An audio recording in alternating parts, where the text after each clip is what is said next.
Hi guys. Tonight we step into the courtyard of a medieval castle, where the night air alone feels like a trial designed to test your very limits. The stones under your boots crunch with a dusting of snow, and the wind knifes through the open gatehouse, dragging with it the scent of smoke from some distant hearth you will never reach. You've barely arrived, and already you feel the sharp bite of winter gnawing at your fingertips, stiffening your breath into visible clouds. So, before you get comfortable, take a moment to like the video and subscribe, but only if you genuinely enjoy what I do here. And if you want, post your location and local time down in the comments. I always love to see where in the world you're tuning in from. Now, dim the lights. The reality is simple.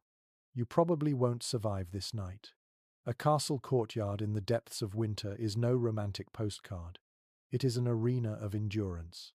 You trudge across the cobblestones, their uneven surfaces slick with frost. Your shoes, if you can even call them that, are little more than leather sacks tied with cord. They soak through quickly, leaving your toes stiff, numb, and whispering threats of frostbite. Some visitors might imagine that castles, with their thick walls and proud towers, offered safety and comfort. Yet you immediately realize they are built for defense, not for warmth. The courtyard funnels the icy wind like a great stone trumpet, amplifying its howl until your ears ring.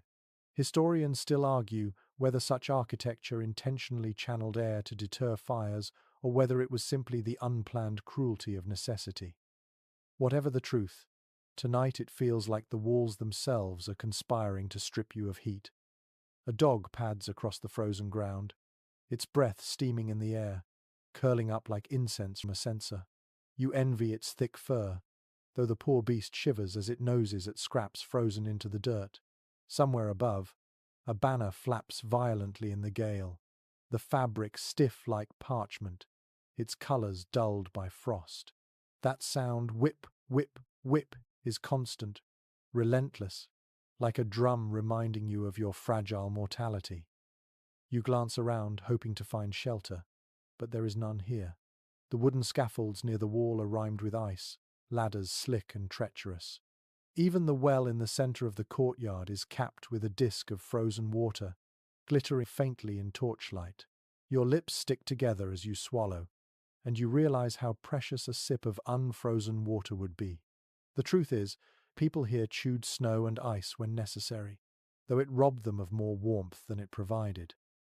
The soldiers stationed nearby stamp their boots, trying to coax circulation back into numb feet. One curses under his breath, though not loudly enough to risk the attention of his superior. His breath curls into a white halo, then vanishes instantly. These men, hardened and trained for war, suffer just as you do. A quirky tidbit survives in medieval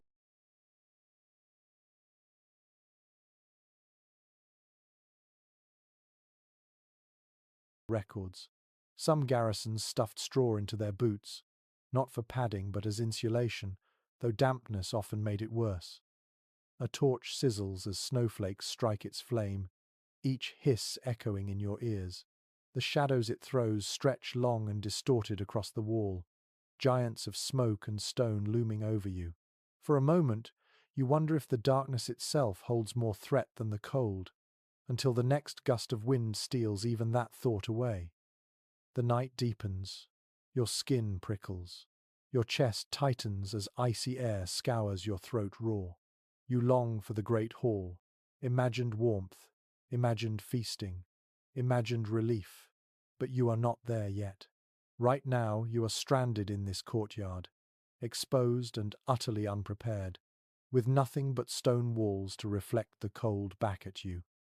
And so, with your teeth beginning to chatter in rhythm with the snapping banner above, you take your first hesitant steps toward the heavy oak doors. They promise shelter, yes, but also the revelation that inside the castle, things may be far less forgiving than you ever dared to picture. The heavy oak doors grind open on their iron hinges, and you step inside, expecting some blessed reprieve from the wind. Instead, the chill simply changes its form. It no longer roars in your ears like a gale. Now it clings to your skin like a damp second garment, seeping from the very stones that surround you. You realize with a dull sinking of the heart that this castle breathes cold, as if the walls themselves have been waiting centuries just to trap and share it. The floor beneath your boots is flagstone, slick with condensation, moisture beads along the mortar lines, glistening in the dim torchlight. You reach out to steady yourself against the wall, only to jerk your hand back stone colder than ice, biting straight through your skin. Historians still argue whether medieval builders knew how poorly these thick walls held heat, or if they simply didn't care. Either way, your bones already ache from the damp that radiates upward. You catch a whiff of musty mildew mixed with the faint tang of smoke. Somewhere, far down a corridor, a hearth must be smouldering, though the warmth never travels this far. The air is heavy with moisture, and when you breathe, your lungs protest. That rattling sensation in your chest, it is the castle's welcome gift to you. Your footsteps echo hollowly, amplifying the sense of emptiness. Even your own breath seems louder here. You notice a tapestry drooping on one wall, its once bright threads dulled, edges stiff with frost. It is meant to provide insulation, yet the draught sneaks behind it and rattles it like a curtain.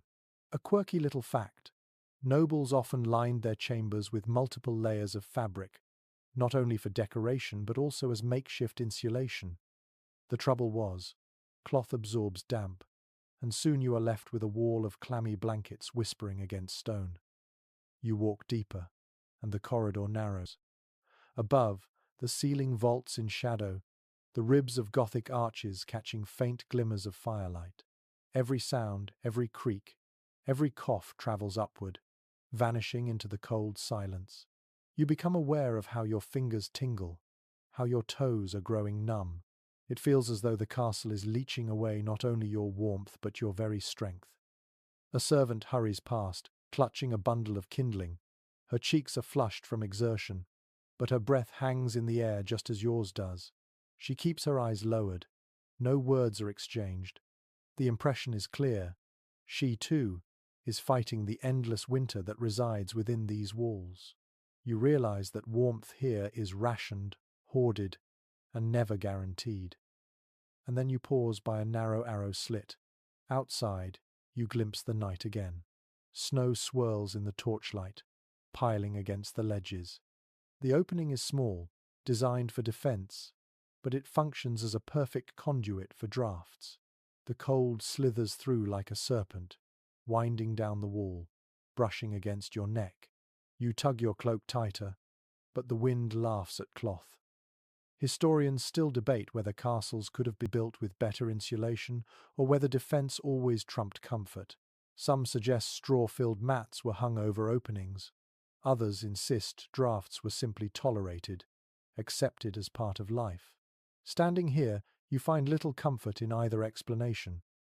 Somewhere deeper inside, you hear the faint toll of a bell, perhaps a call to prayer, perhaps a signal to change the guard.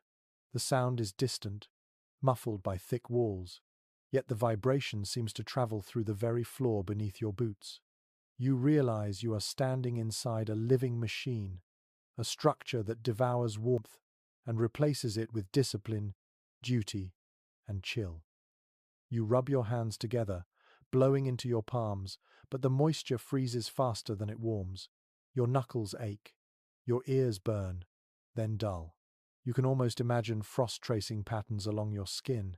You trudge forward, because stopping means surrender. Each step feels heavier, slower, as though the cold air itself thickens around you. And then the corridor widens, the air faintly stirring with movement, and you sense that you are about to enter a space even grander, and yet perhaps no warmer than what you have endured so far.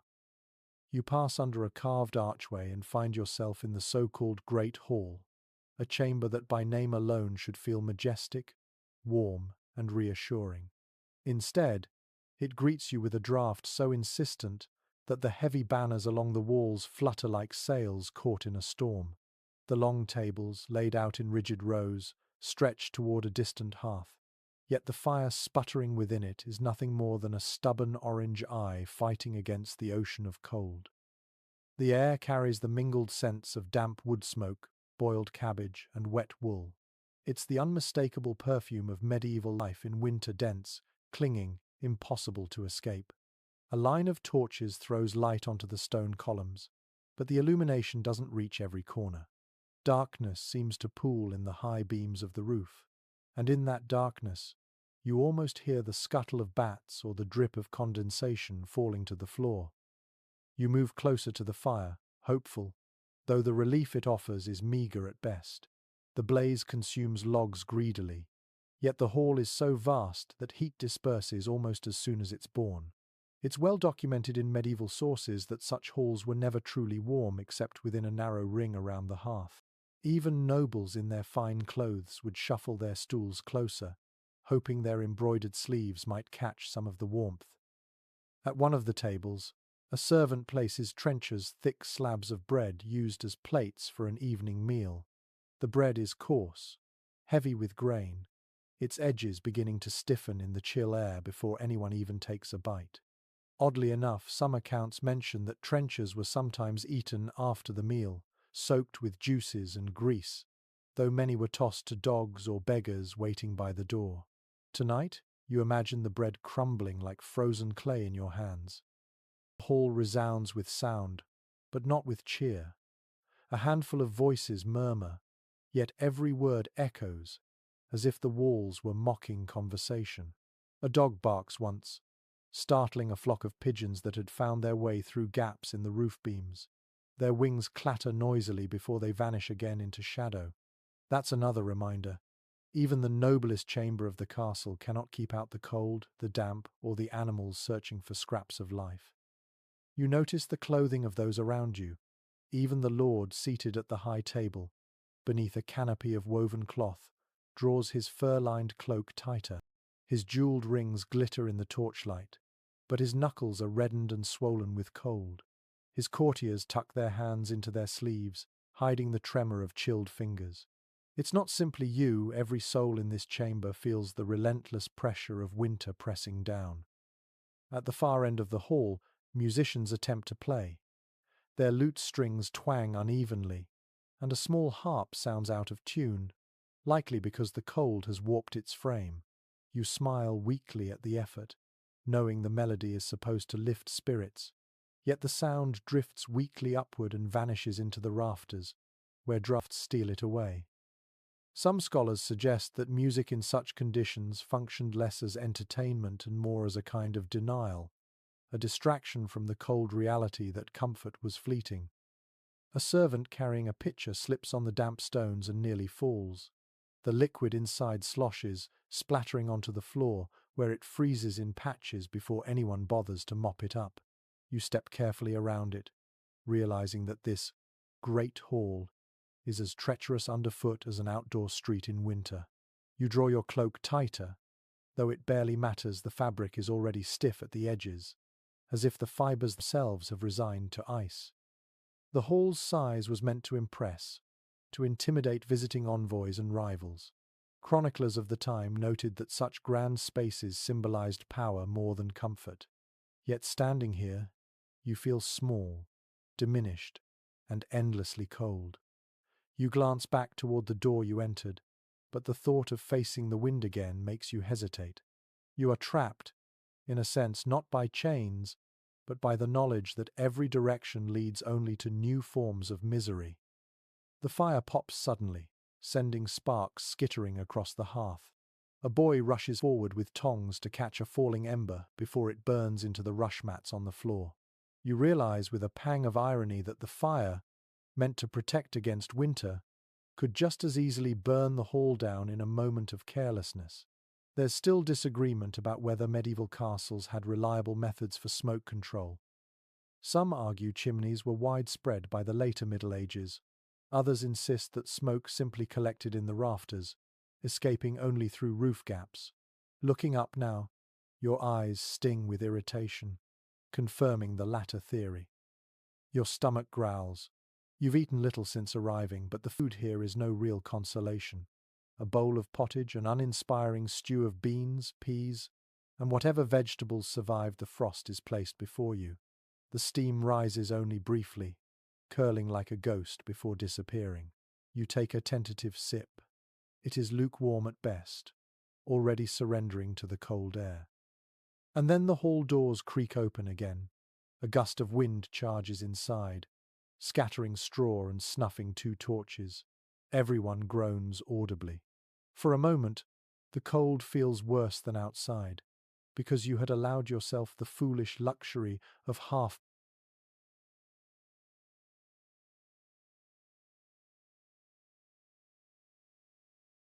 believing you were warming. Now the spell is broken, and you shiver violently, the marrow of your bones quaking with the realization.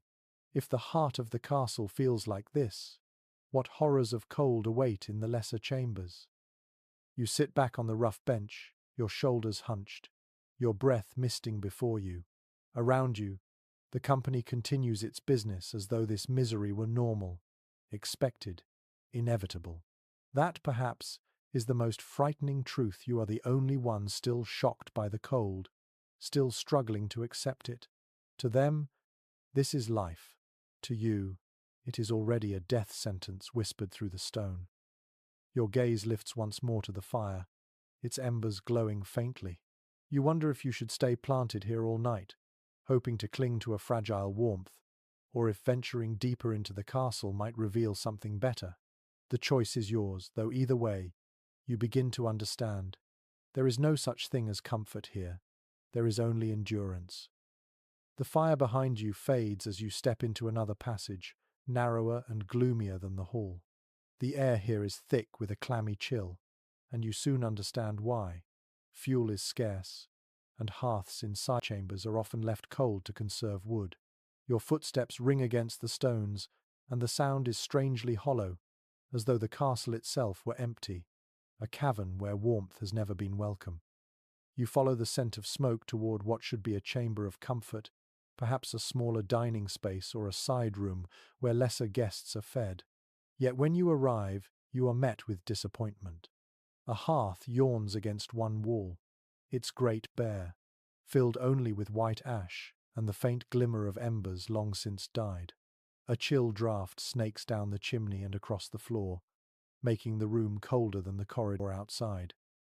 You crouch instinctively, blowing on your hands, wishing for a spark that isn't there.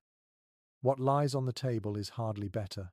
A loaf of coarse bread sits untouched, its crust hardened to the density of wood. A clay bowl nearby holds broth that has cooled into a thin, greasy film. Surviving manuscripts tell us that bread and broth were staples for common folk, but in winter, even these could freeze solid if not consumed quickly. Tonight, the bread cracks under your fingers, releasing a smell more sour than nourishing. One curious custom was to soak stale loaves in beer or weak ale, softening them just enough to chew. You picture yourself doing the same, grimacing at the thought of biting into something both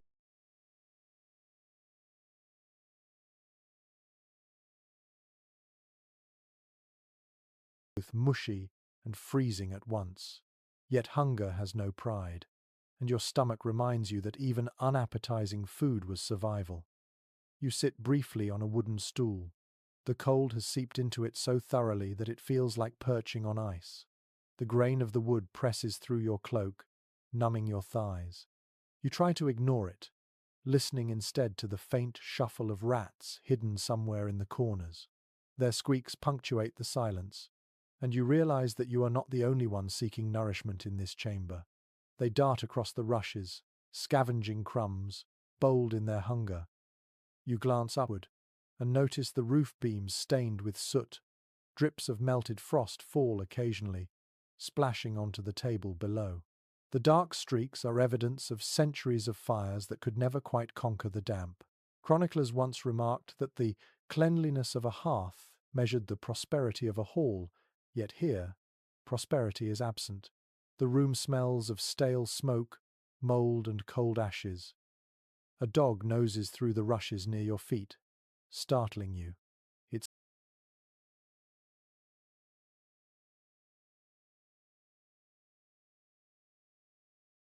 fur is matted, its tail low, and its ribs show beneath the coat. It finds a crust of bread, chews noisily, and then disappears into shadow again.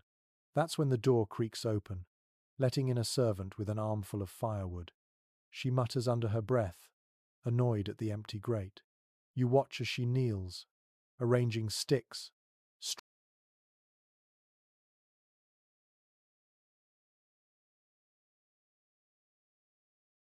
striking flint to steel until sparks catch. For a moment, your heart lifts, watching orange flames lick upward. But within minutes, the illusion breaks.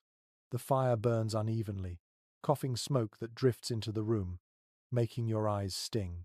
The heat, such as it is, stays close to the hearth and never reaches your seat.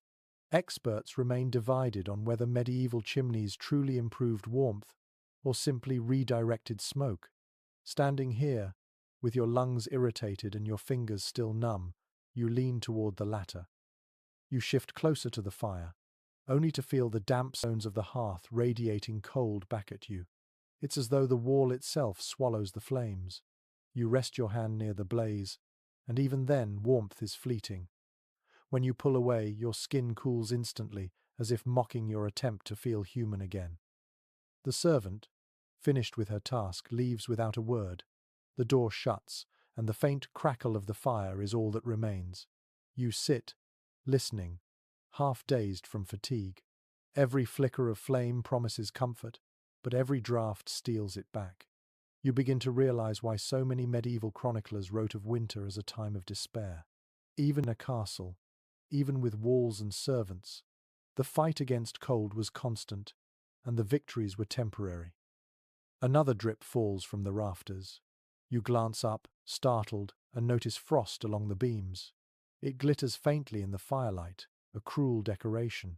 Somewhere outside, wind moans against the walls. The sound seeps into your bones, reminding you that no chamber, no matter how well built, can shut out the season entirely. And so you stand, weary, moving back toward the corridor. The thought of sleep is beginning to lure you, yet the idea of bed in such a place fills you with dread. What kind of sheets await? What kind of chamber could possibly shield you better than this? As you push open the door, another gust greets you, colder than before. The torchlight flickers, and you shiver anew. Somewhere deeper in the castle lies your bedchamber, a place meant for rest. But tonight, you suspect it will be another battlefield, one not fought with swords and arrows, but with cold, hunger, and exhaustion.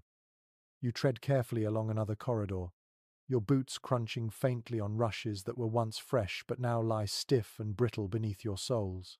They snap like twigs, each step releasing a sour cocktail of odors, stale beer, spilled grease, and the faint reek of human sweat that has seeped into the stalks over long weeks. The cold exaggerates these smells, pressing them upward into your nose, making you flinch even as your toes curl with the chill seeping through thin leather. What seemed at first like an inviting carpet proves a deception. These floor coverings, intended to soften the harsh stone beneath, have absorbed so much moisture that they crunch underfoot like frost-laden grass. Chroniclers of the period noted that rushes were commonly spread in layers across castle floors, sprinkled with herbs such as lavender or thyme to disguise the stench. Tonight, though, the herbs are long faded, and what remains is a pungent blend of rot and damp.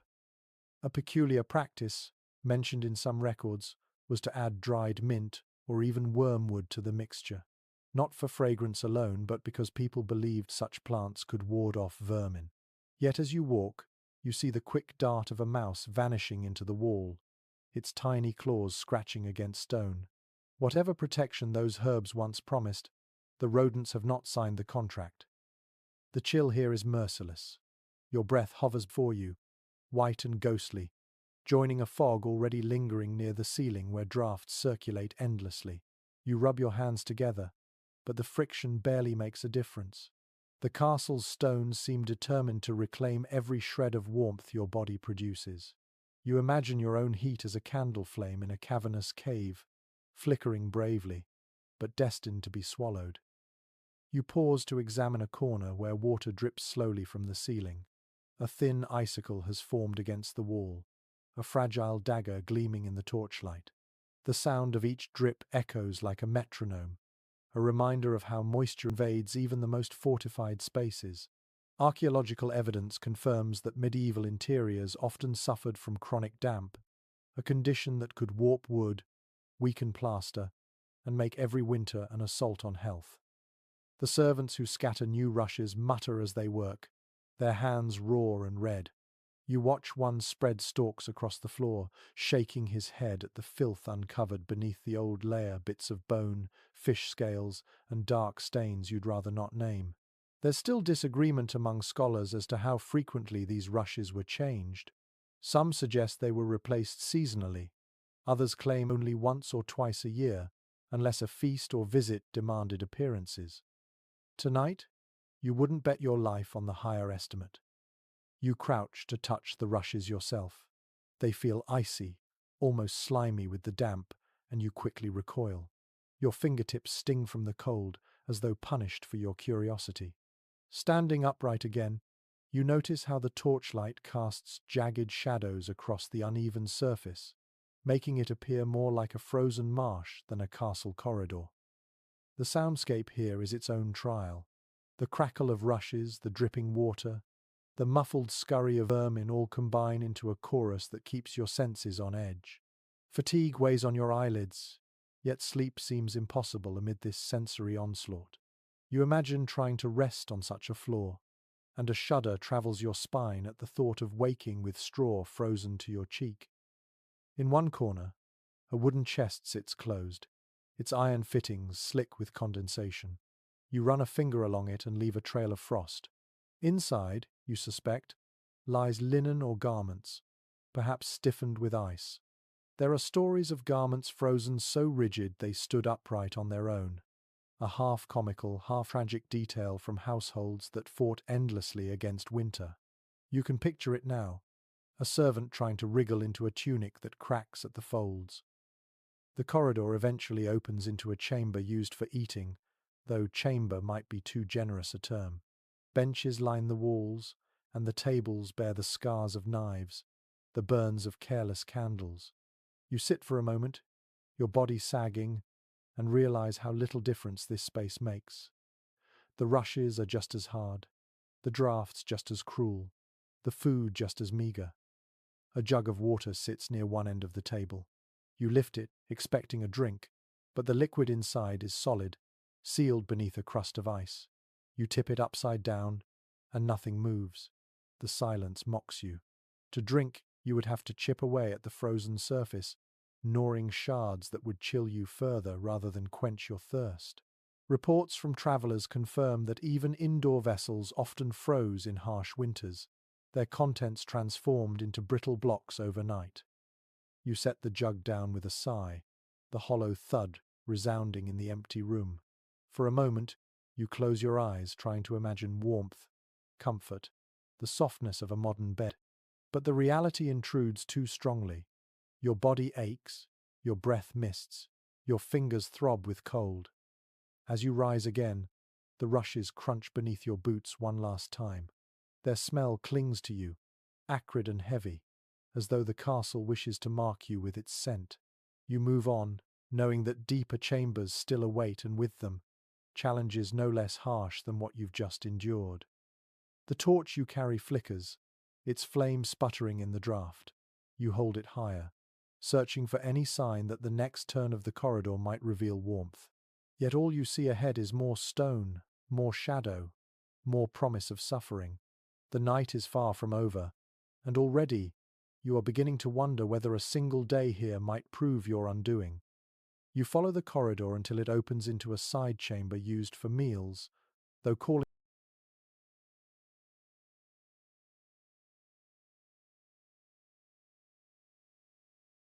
it a supper room feels almost cruel.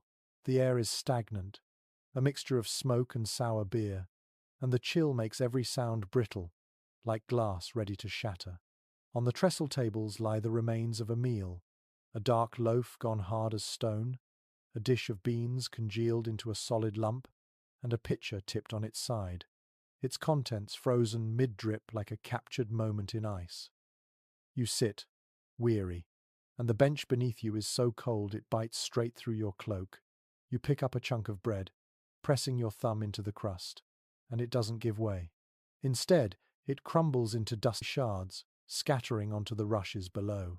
Records from the period show that bread was often the foundation of every meal, yet in conditions like this, it offers no comfort. Your teeth ache just thinking of trying to chew. At one end of the table sits a shallow bowl of broth, once steaming, now reduced to a skin of grease. You stir it with a spoon, the surface cracking like a pond in early frost.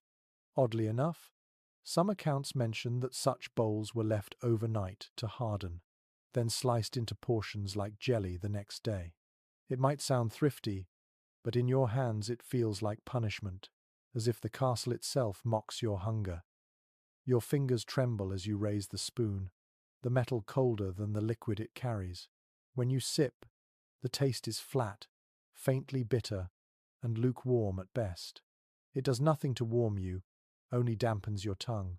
A peculiar practice in some households was to spice pottage with mustard seed or garlic, not for flavor but in the belief these might heat the body. Tonight, there is no such illusion. Your body only grows heavier with fatigue. You lean back, hearing your breath rasp in the silence. The rushes on the floor release their odor again, and your stomach tightens.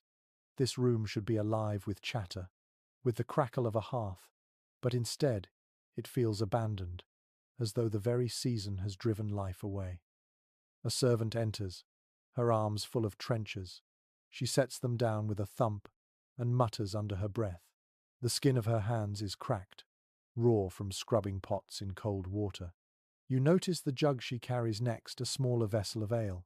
She pours a cup, and the liquid comes sluggishly, half frozen, as though reluctant to leave the jug at all. Some scholars suggest that ale was safer than water because it carried fewer diseases. Yet in winter it posed its own problem, freezing solid. You sip from the cup she sets before you. It is sharp, sour, and nearly icy against your lips. It doesn't soothe your throat so much as numb it. You set it down quickly, your teeth already chattering again. Your thoughts drift toward the wealthier households, the noble families with feasts described in ballads, roast meats glistening on platters, pies fragrant with herbs, sweetmeats rolled in honey. But here, in the stark truth of a castle winter, you see the other side. Food that stiffens before it is eaten, drinks that freeze in the jug, and stomachs that ache not from indulgence but from emptiness. In the corner, a dog gnaws a bone left behind. The marrow within is frozen, and he works at it with noisy determination. You envy him in a strange way. At least he knows exactly what to do with his hunger. For you, every mouthful is a negotiation between body and misery. The door rattles suddenly, banging against its hinges as a gust of wind pushes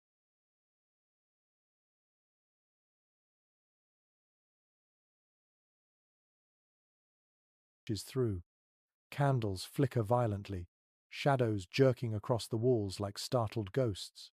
For a moment, darkness threatens to swallow the room, and you feel the familiar panic of losing even the smallest flame. When the light steadies again, you notice your breath hanging before you, thicker than before, as if the wind had dragged the outdoors inside. Interpretations vary regarding how medieval families coped with this relentless cold. Some argue that meals were eaten quickly, with everyone huddled close together, their collective body heat serving as the only real insulation.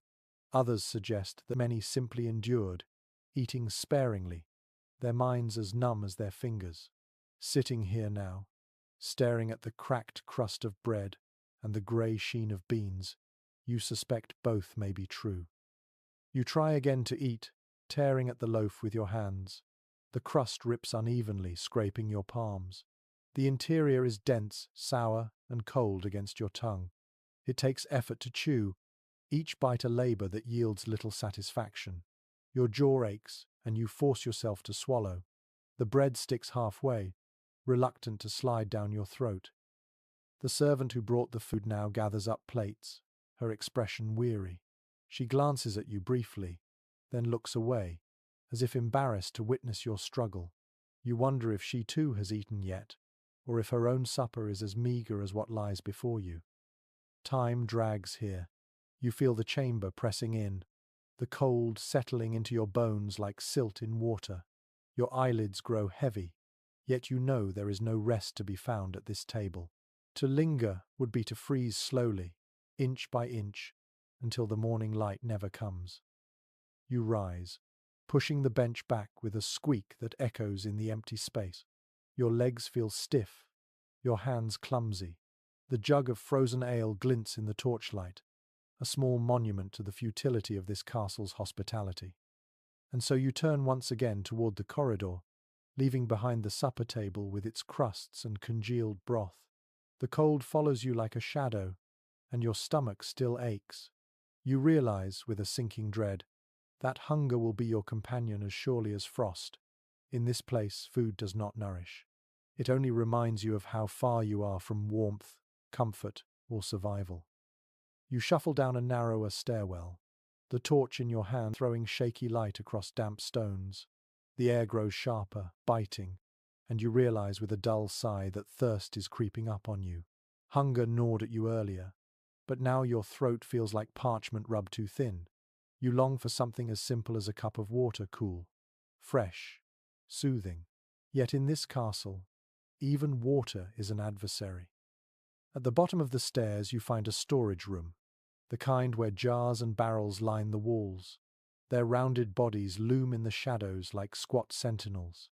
You reach for one clay jar, its surface cold against your fingers, and lift the lid. What greets you is not liquid but a glimmering slab, hard as glass. The water has frozen into a solid block, a cruel mockery of refreshment. Most historians agree that in colder months, water was unreliable at best. Springs might freeze, cisterns turned to solid ice, and even buckets left near the hearth stiffened overnight.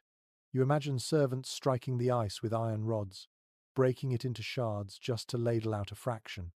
The thought makes you wince how many hands must have blistered on the frozen edges, how many lips cut on jagged pieces. One curious record describes people resorting to chewing snow indoors, as though nature herself had been invited to supper. Yet everyone knew it was dangerous, leaching heat from the body with every bite. You lift a shard from the jar and place it against your lips. It burns rather than soothes, stealing warmth you cannot afford to lose. You set the shard down quickly, rubbing your hands together. The chill has already settled in your teeth, making your jaw ache. You glance around the room, hoping for something else, perhaps ale, wine, or even thin beer. But most vessels you inspect yield the same result, a top layer of ice thick enough to seal the liquid beneath. Archaeological evidence confirms that wells and barrels often froze in harsher winters, forcing desperate households to boil snow or melt ice, a task as endless as it was exhausting. In the corner, you notice a bucket left on the floor. Its rope handle is stiff, frozen into an awkward curl. You tug at it, but the fibers crackle as though they might snap. The bucket itself has a crust of ice running down its side, glittering in the torchlight like a cruel ornament. The irony hits you, water, the essence of life, is everywhere in this room, but none of it can be drunk without effort that costs more warmth than it gives. The damp smell here is overpowering. Clay, mildew, and faint traces of stale wine mingle with the cold air, making your stomach churn. You wonder if the jars ever smell better in summer, or if this chamber always carries the scent of neglect. Servants would have spent hours here, tending, lifting, storing, and in winter, perhaps cursing. Interpretations vary regarding whether these storerooms were kept warmer with braziers or simply abandoned to freeze. Looking around now, no braziers burn, and silence reigns.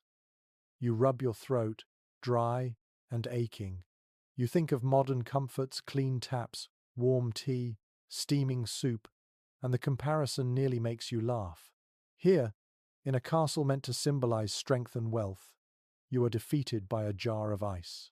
The absurdity is sharp enough to sting, Somewhere above, you hear footsteps creaking along the wooden floorboards, faint voices muffled by the stone ceiling. Life goes on, even as thirst remains unanswered. You linger, reluctant to leave, as if staring at the ice long enough might somehow make it melt. But your body knows better, shivering harder with every passing minute. You strike the ice with a spoon found nearby. The sound is a sharp crack that echoes through the room. A shard breaks loose, tumbling into the jar. You fish it out quickly, cupping it in your palm, watching the torchlight refract across its jagged surface. You hesitate before putting it in your mouth, knowing the pain it will bring. But desperation wins. The shard chills your tongue, numbs your teeth, and for a moment you almost feel relief. Then the cold sinks into your jaw, spreading pain along your gums. You spit it out with a groan, your breath misting heavily. The irony continues to gnaw at you. Water surrounds you, but it is as hostile as fire. You begin to grasp why medieval chroniclers described winter as an enemy, a siege that lasted months without mercy. Just as armies could cut off food and water supplies, so too did the season itself, turning daily necessities into trials of endurance. The torch in your hand flickers, its flame bending with a draught sneaking through some unseen crack. You glance at the doorway, suddenly aware that this room is no refuge. It is a prison of thirst, and the longer you stay, the weaker you grow. You return the lid to the jar, the hollow thump resonating in the silence. Your throat is no less dry, your body no less weary, yet you know you must keep moving. Perhaps somewhere else in this castle, there will be relief. Perhaps a jug not yet frozen solid, or a kitchen where something hot still simmers. The thought drives you back into the corridor, torchlight guiding your steps once more. But the image lingers. Jars of ice, buckets stiff with frost, water turned traitor. You realize with a weary clarity that even the simplest needs are battles here, and thirst, gnawing and insistent, will not leave you any more than the cold does. You've barely shaken off the memory of frozen jars when a guard, broad-shouldered and brisk, beckons you forward. His voice is curt, the kind that doesn't invite refusal. He gestures toward a side chamber where racks of armor stand waiting, their steel and iron glinting in the dim torchlight. At first glance, you might expect these gleaming shells to promise protection, security, the martial dignity of a knight. But step closer, and you realize they are nothing less than prisons of cold. The guard insists you try one on, perhaps as a guest being tested, or simply as a cruel joke at your expense. You reach for a breastplate, your fingers recoiling almost instantly. The metal is so cold it burns, biting your skin as though it were dipped in frost. You flex your hand and find your fingertips still tingling, as if shocked. Chroniclers of the time noted that armor was a daily burden for knights, weighing anywhere from 40 to 60 pounds, depending on design. Yet weight was not the worst enemy. In winter, steel absorbed the surrounding chill until it felt like strapping ice directly to the body. Even the bravest warrior could shiver under its embrace. You lower the breastplate over your chest. The sensation is immediate, an invasive, stabbing cold that seeps through your tunic, straight into your ribs. You inhale sharply, the breath catching in your throat. The straps tighten as the guard buckles them, and suddenly your lungs have less room to expand. Every breath becomes shallow, accompanied by the metallic scent of iron lingering in the air.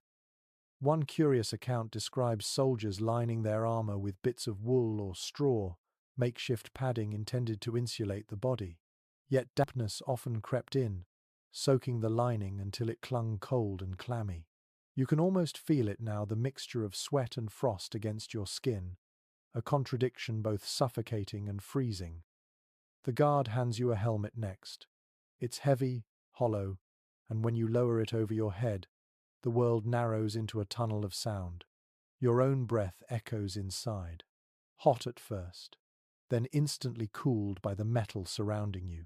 Condensation builds near your lips, freezing into tiny crystals before you can draw the next breath.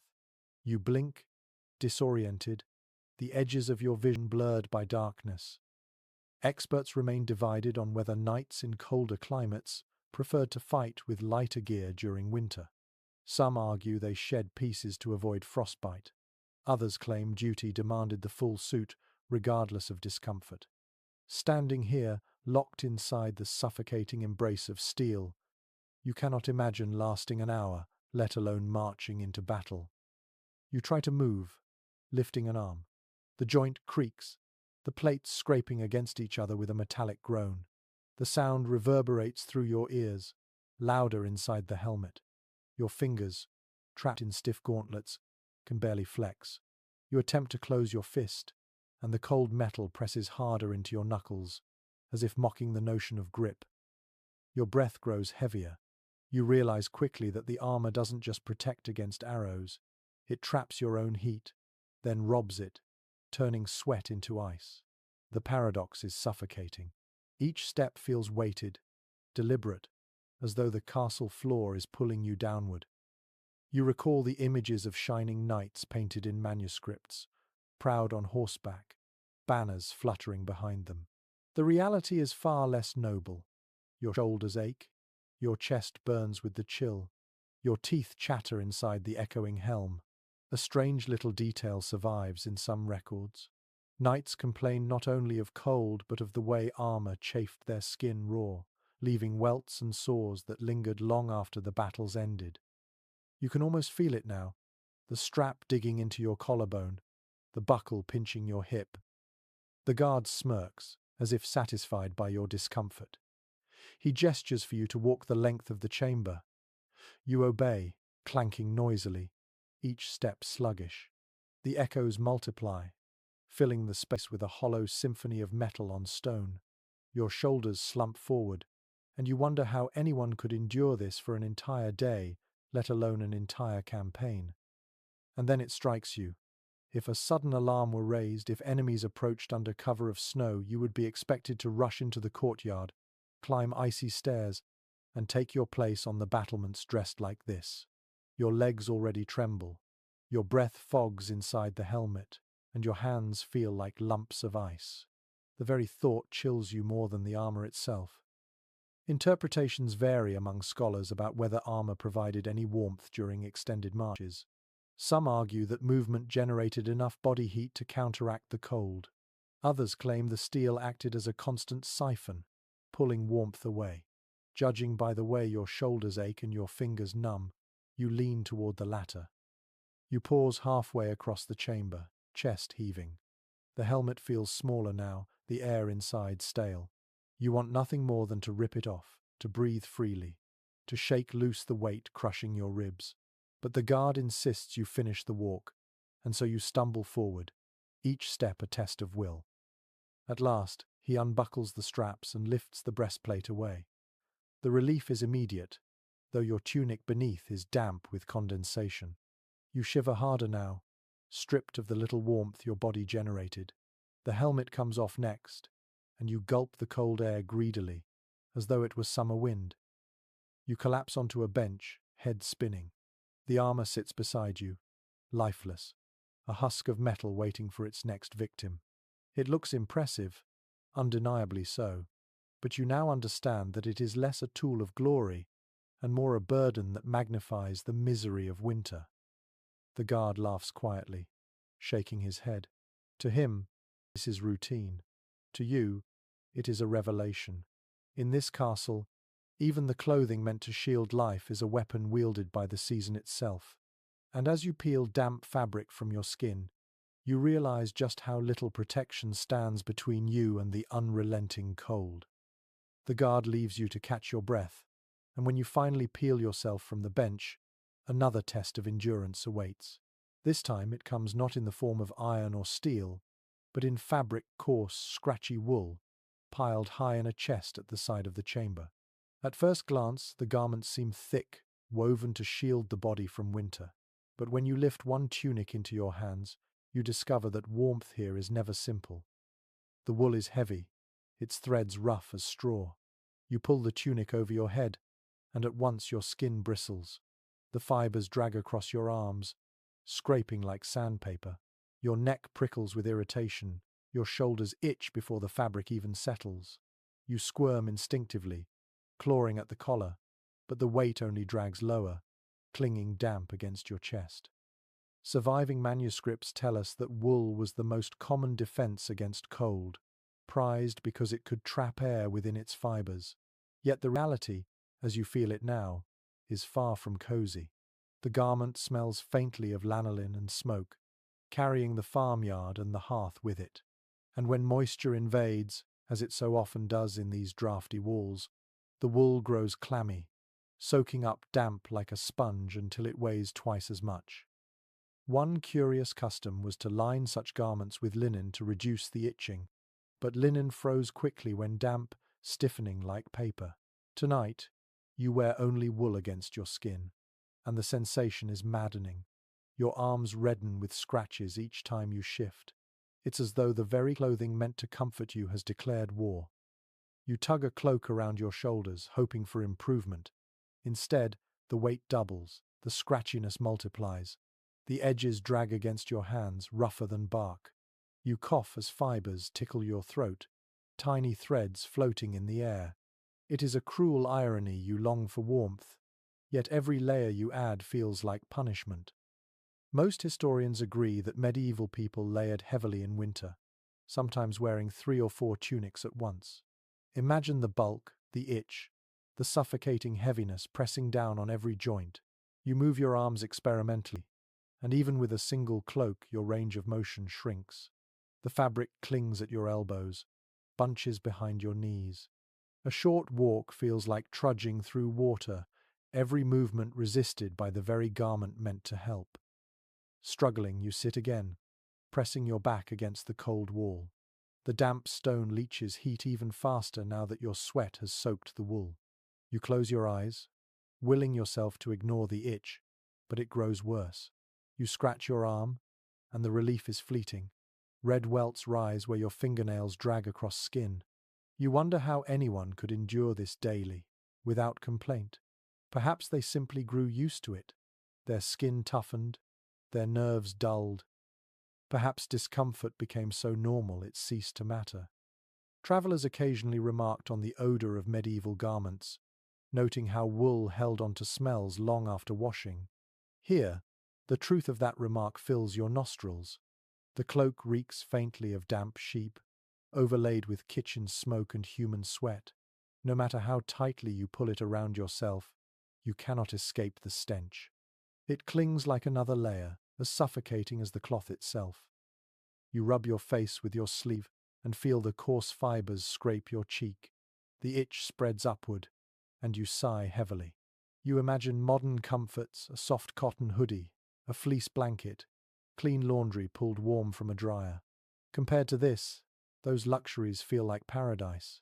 Here, in the heart of stone and frost, you are reduced to a scratching, shivering figure, bound by wool that refuses to yield. Academic circles continue to debate whether medieval garments provided meaningful insulation, or whether people relied more on fire and body heat from companions. Some argue that coarse wool did preserve life in freezing climates. Others insist its discomfort outweighed its benefits. You cannot solve the debate tonight, but your body leans toward the latter conclusion. Every breath still mists, every joint still trembles, and every inch of your skin burns from irritation. A servant passes through, carrying another bundle of clothing. She pauses briefly, watching you wrestle with the cloak, then shakes her head with a faint smile. To her, your struggle is laughably naive. She has likely worn wool since childhood, learned to ignore the itch, learned to carry the weight. To you, it feels unbearable, as if your very skin were being punished for existing. You try standing again, tugging the cloak tighter, but the movement drags against your knees, making each step awkward. The torchlight flickers across your path, and you stumble slightly, thrown off balance by the drag of cloth. In battle, such clothing might mean death. In daily life, it simply means constant exhaustion. The sound of the fabric rustling becomes its own irritant, harsh, grating, like sand shifting in a sack. Each step whispers against the silence, reminding you that nothing in this castle allows peace. Even your clothes make noise, itch, scrape, suffocate. You stop in the corridor, leaning against the wall again. The cold stone presses through the cloak, undoing whatever feeble warmth the wool tried to trap. You exhale, and your breath fogs once more, mocking the idea that fabric could shield you. It dawns on you that here survival is never clean or comfortable. You must choose between shivering in thin garments or scratching yourself raw in heavy wool. Both paths lead to misery, only of different kinds. And that, perhaps, is the cruelest truth of all. In this castle there is no true comfort, only compromise.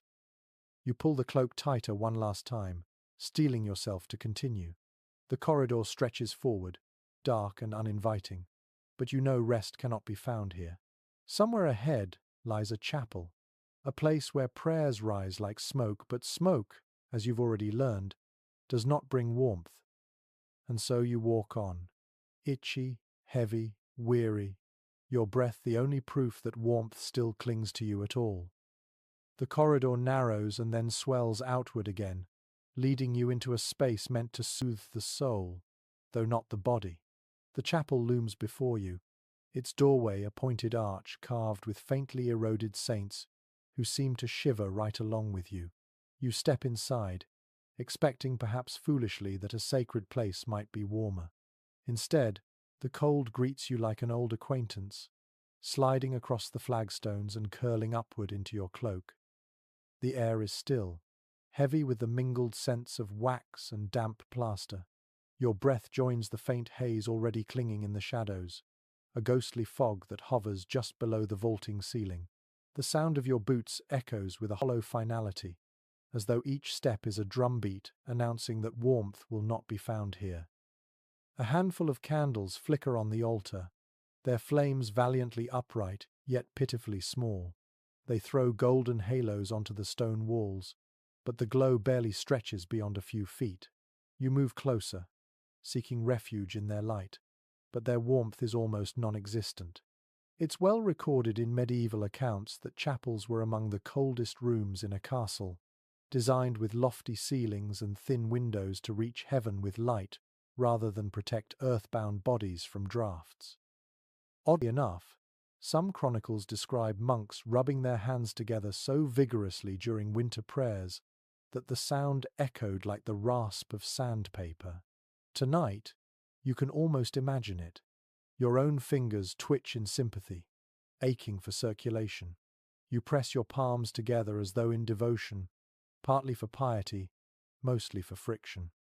You sit on a narrow bench near the front.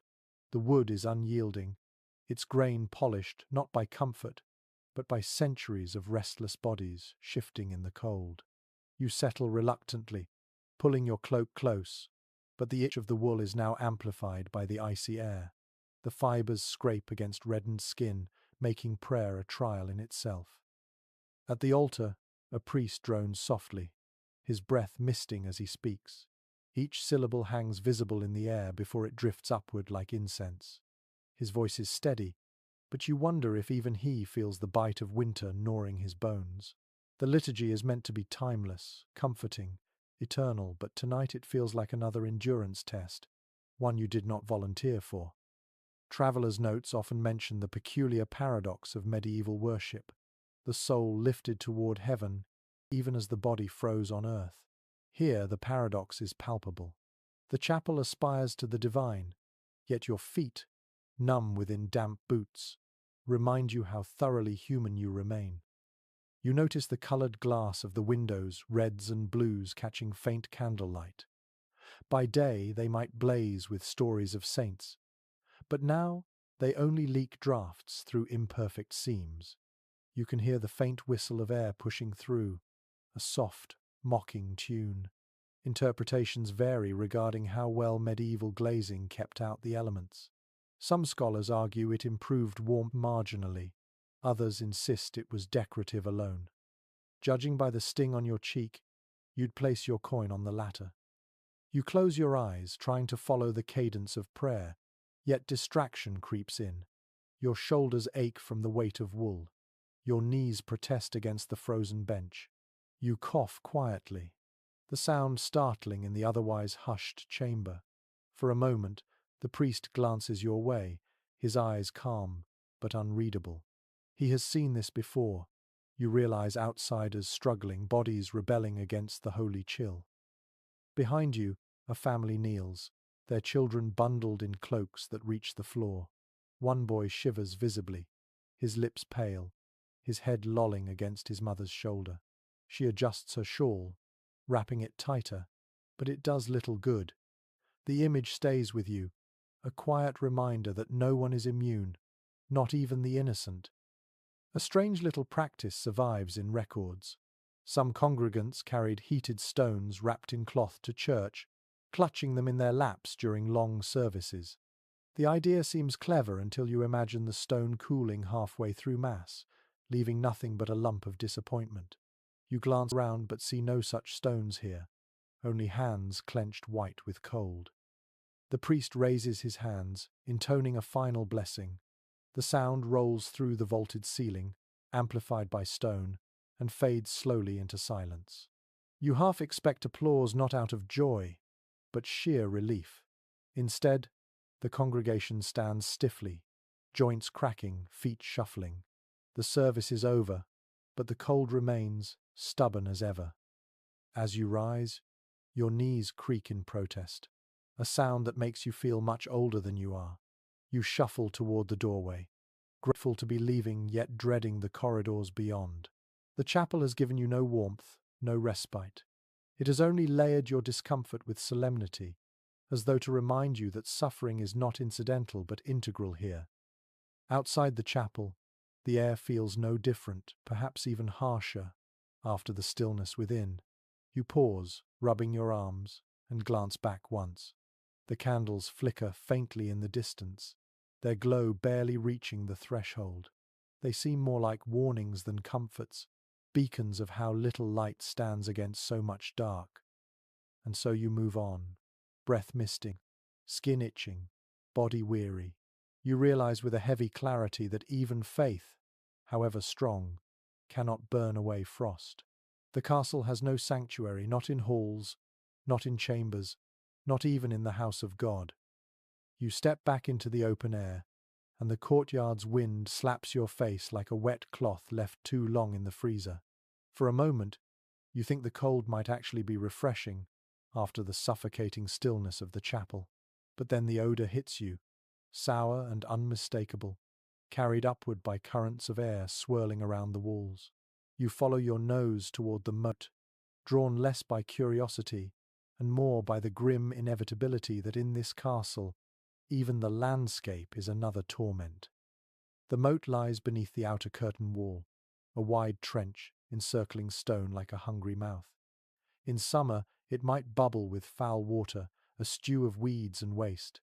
But in winter, it is no less offensive, only transformed. The surface is sealed with ice, opaque and yellowish in patches, like glass hiding unpleasant secrets. Yet even the frost cannot fully bury the stench. It seeps through cracks, a rotten exhalation that makes your stomach tighten. Records from the period show that moats were rarely the sparkling, defensive features of fairy tales. More often, they doubled as refuse pits, catching not only rainwater but chamber pot waste, animal dung, and food scraps hurled from windows above. Standing here, you realize the truth of those accounts. The air reeks of decay, sharp enough to sting your nostrils. One curious note from travelers describes fish surviving in these waters, feeding on what the castle threw away. Tonight, you doubt any living thing could endure it. Yet frozen beneath the surface, shapes linger, perhaps dead carp, perhaps refuse, perhaps worse. The ice locks them in place, preserving them like grotesque relics on display. You lean over the parapet, the stone rim cold beneath your gloved hands. The ice below is uneven, cracking in lines that suggest fragility. A shard of wind lifts the stink into your mouth, and you cough involuntarily. Your throat burns with bile. You pull back quickly, but the smell clings to you, woven into your cloak as if determined to follow. Some scholars suggest moats were occasionally drained and cleaned, though others doubt such efforts were common. The debate continues, unresolved. But looking at this frozen pit, you know what side you'd take. No servant here has scraped muck from this trench in months, maybe years. The waste of generations sits entombed, only waiting for Thor to release its revenge. You imagine for a moment what summer must be like, the ice gone.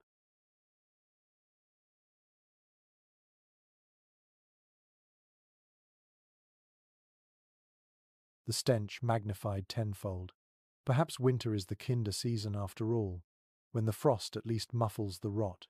The thought chills you more than the wind. Comfort here is not relief, but lesser suffering. You notice tracks along the ice, small paw prints, likely from dogs or rats brave enough to scavenge. They wind toward the moat's edge, then vanish where the surface darkens. Did the creature fall through? Did the ice swallow it? You shiver, the image sticking in your mind. The moat is not just foul, it is a trap, silent and waiting. The sound here is different too. Wind whistles across the frozen surface, echoing against stone. It creates a hollow resonance, almost like a pipe organ out of tune. The note rises and falls, mournful and eerie, a soundtrack to misery. You step back from the parapet, uneasy, as though the moat itself were breathing. A servant trudges by, tossing a bucket's contents over the wall. The waste lands with a dull thud on the ice, shattering into chunks. You grimace at the sight. This is daily life, practical and unremarkable to those who live here. But to you, it is shocking, revolting, unforgettable. Interpretations vary regarding whether people of the Middle Ages noticed the smell as sharply as we do today. Some argue they were accustomed, dulled by constant exposure. Others believe complaints were common, even among nobles. Judging by the servant's blank face as she hurls refuse, it seems habit has dulled her senses. Yours, however, remain painfully awake. You step away, but the stench follows. It has a weight, clinging to your tongue and nostrils. You wonder how the inhabitants sleep at night, their chambers just above these frozen depths. Perhaps their dreams are filled with it. Perhaps they no longer notice at all. The moat teaches you something cruel. Castles were not fortresses of romance, but of necessity. They endured because their occupants endured, not because they provided comfort. And endurance meant living with filth, breathing decay, and pretending the stench was simply part of the air. You wrap your cloak tighter and retreat from the wall. Yet the smell seems embedded in your very skin, as though the moat has marked you. The night grows darker, the wind sharper, but the odour remains the worst companion yet. Hunger you could bear, thirst you could wrestle, cold you could curse. But this lingering rot is insidious, burrowing deeper than any frost. And as you turn toward the tower stairs, the realization strikes you with bitter clarity. In this castle, even the air itself is your enemy. You put distance between yourself and the moat's reek, though the memory of it still clings to your senses like smoke in hair. The guard who mocked you earlier now gestures toward a narrow spiral staircase, winding upward into the belly of a tower. His command is clear enough. Climb. The torchlight sputters as you ascend, the air thinning and sharpening with each step.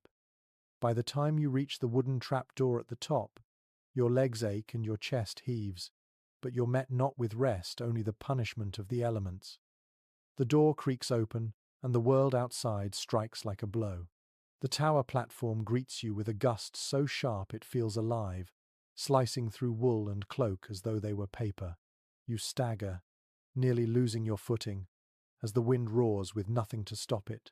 No trees, no walls, no kindness, only the sky stretching wide and hostile. It's well documented in medieval garrison records that towers were notoriously cold, exposed on all sides. Guards rotated frequently because frostbite could set in within hours. Looking around, you realize why. The stones beneath your boots glitter with a sheen of ice, and your breath snatches away instantly, stolen by the gale. You lean into it, yet still it pushes, as if determined to fling you from the battlements.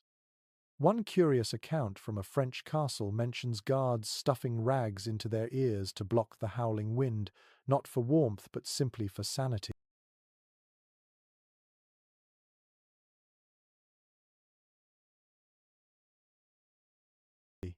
You can relate. The sound here is deafening, a constant wail that rises and falls, mocking you with its persistence. It seems to carry voices within it, whispers, howls, groans of unseen ghosts. You tug your cloak tighter, but the wind finds every seam, every weakness, pressing icy fingers against your ribs. Your eyes water instantly. Tears freeze at the corners, stiffening into brittle crusts.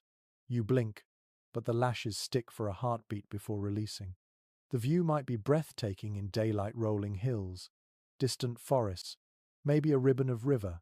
But now, under a moonless sky, all you see is darkness broken by faint glimmers of snow across the fields. The void stretches endlessly, a reminder of how small you are against the winter. Chroniclers noted that guards were expected to keep watch through the night, pacing to stay awake, stamping their boots to keep blood flowing. You attempt the same, stomping once, twice, but your feet ache within their stiff leather. The rhythm does nothing against the bone-deep cold. Each exhale leaves you weaker. Each inhale burns your throat raw. You glance at the guard beside you, his expression blank, his nose red, his lashes white with frost. He doesn't complain, doesn't even frown. Perhaps he's too numb for either. His hand grips a spear, knuckles swollen and pale. He shifts his weight mechanically, as though habit alone sustains him. You marvel at his endurance, and yet pity him because endurance here is indistinguishable from suffering. Some researchers argue that tower watch duty was rotated every hour in winter, though others claim men sometimes remained for double shifts when understaffed. Standing here, you can't imagine lasting half an hour. The wind gnaws your ears, your jaw aches from clenching, and your skin feels stretched thin, ready to split. You pace toward the wall, peering over. Below, the moat glimmers faintly, sealed and silent. Beyond, nothing moves, no raiders, no armies, not even animals daring to cross the snow. And yet you must keep watch, because the cold is no excuse for dereliction. That is the cruelty of the castle. Defense first, humanity second. A gust stronger than the rest nearly knocks you sideways. You grab at the wall, your hand sticking briefly to the frozen stone before you wrench it free. Your palm throbs where the skin peeled slightly. The guard beside you doesn't flinch, doesn't even notice. He is already lost to the rhythm of misery. Eyes glazed, body stiff. You wonder if he feels anything at all anymore. There's still disagreement among historians whether guards were given wine or ale to stave off cold, or if sobriety was enforced even in these extremes. Some suggest small rations of hot broth were brought up, but standing here, you see no sign of such kindness. No servant climbs the tower now. No comfort arrives. The only gift you receive is more wind, more dark, more silence. You huddle against the wall, trying to shield yourself, but the stone radiates cold rather than protection. Your cloak flaps violently, whipping against your legs until the itch of the wool almost becomes unbearable again. You press your forehead into your hands, shivering so hard your teeth knock together like castanets. The minutes stretch endlessly. You lose track of time, unsure if 10 or 20 have passed. The wind is relentless, indifferent to your suffering. You think of warm kitchens, of firesides, of beds piled with blankets. The comparison is so absurd it almost makes you laugh, though the sound would freeze before it leaves your lips. A distant bell tolls, muffled by the gale. Relief floods you, it must be the signal for rotation, the call that someone else will take your place. You look toward the stairwell, praying for footsteps. But none come. The bell may be for something else, perhaps the hour of prayer, perhaps the changing of guards elsewhere. Here, no one arrives. You are trapped in this icy purgatory, counting heartbeats, hoping for mercy. Finally, the guard beside you stirs. He taps your shoulder, nodding toward the stairs. His lips are cracked, his voice too faint to hear over the wind, but his meaning is clear. You're done. At least for now. You descend quickly, stumbling as warmth or what little exists below beckons. The spiral stairwell seems almost cozy after the tower, though the stone is as damp and cold as ever. You breathe deeply, lungs aching from the transition. Your body shakes uncontrollably, not with fear but with sheer exhaustion. You made it down alive, but you understand now why these towers were dreaded posts. And as you step back into the corridor, the echo of the wind still screams in your ears. You realize that survival here is never about comfort. It is only about endurance. Endurance of smells, endurance of garments, endurance of winds that strip you to the bone. One day in this castle already feels like a lifetime. You descend from the tower, ears still ringing with the roar of the wind, and find yourself walking deeper into the castle's service passages. These are narrower, lower, and filled with the faint hum of life, voices hushed, footsteps hurried, the rustle of cloth. You turn a corner and stumble upon the servants' quarters, a long, low room tucked behind the kitchens. You expect bustle, maybe even warmth from ovens nearby, but what you see instead is a scene of exhaustion and shared misery. The room is dim, its only light coming from a few guttering tallow candles. The air smells of smoke, onions, and unwashed bodies. Along the floor lie pallets of straw, some covered with rough cloth, most bare. Here, servants huddle together for sleep, bundled in rags, their breath rising in visible plumes that mingle into a cloud just above their heads. Contemporary records confirm that servants often slept communally in such spaces, without privacy, without true bedding, relying only on body heat and thin cloaks to carry them through the night. You see this truth before you. Limbs overlap, shoulders press against shoulders, and children curl into their mothers' sides like small animals burrowing for warmth. One odd detail survives in some accounts.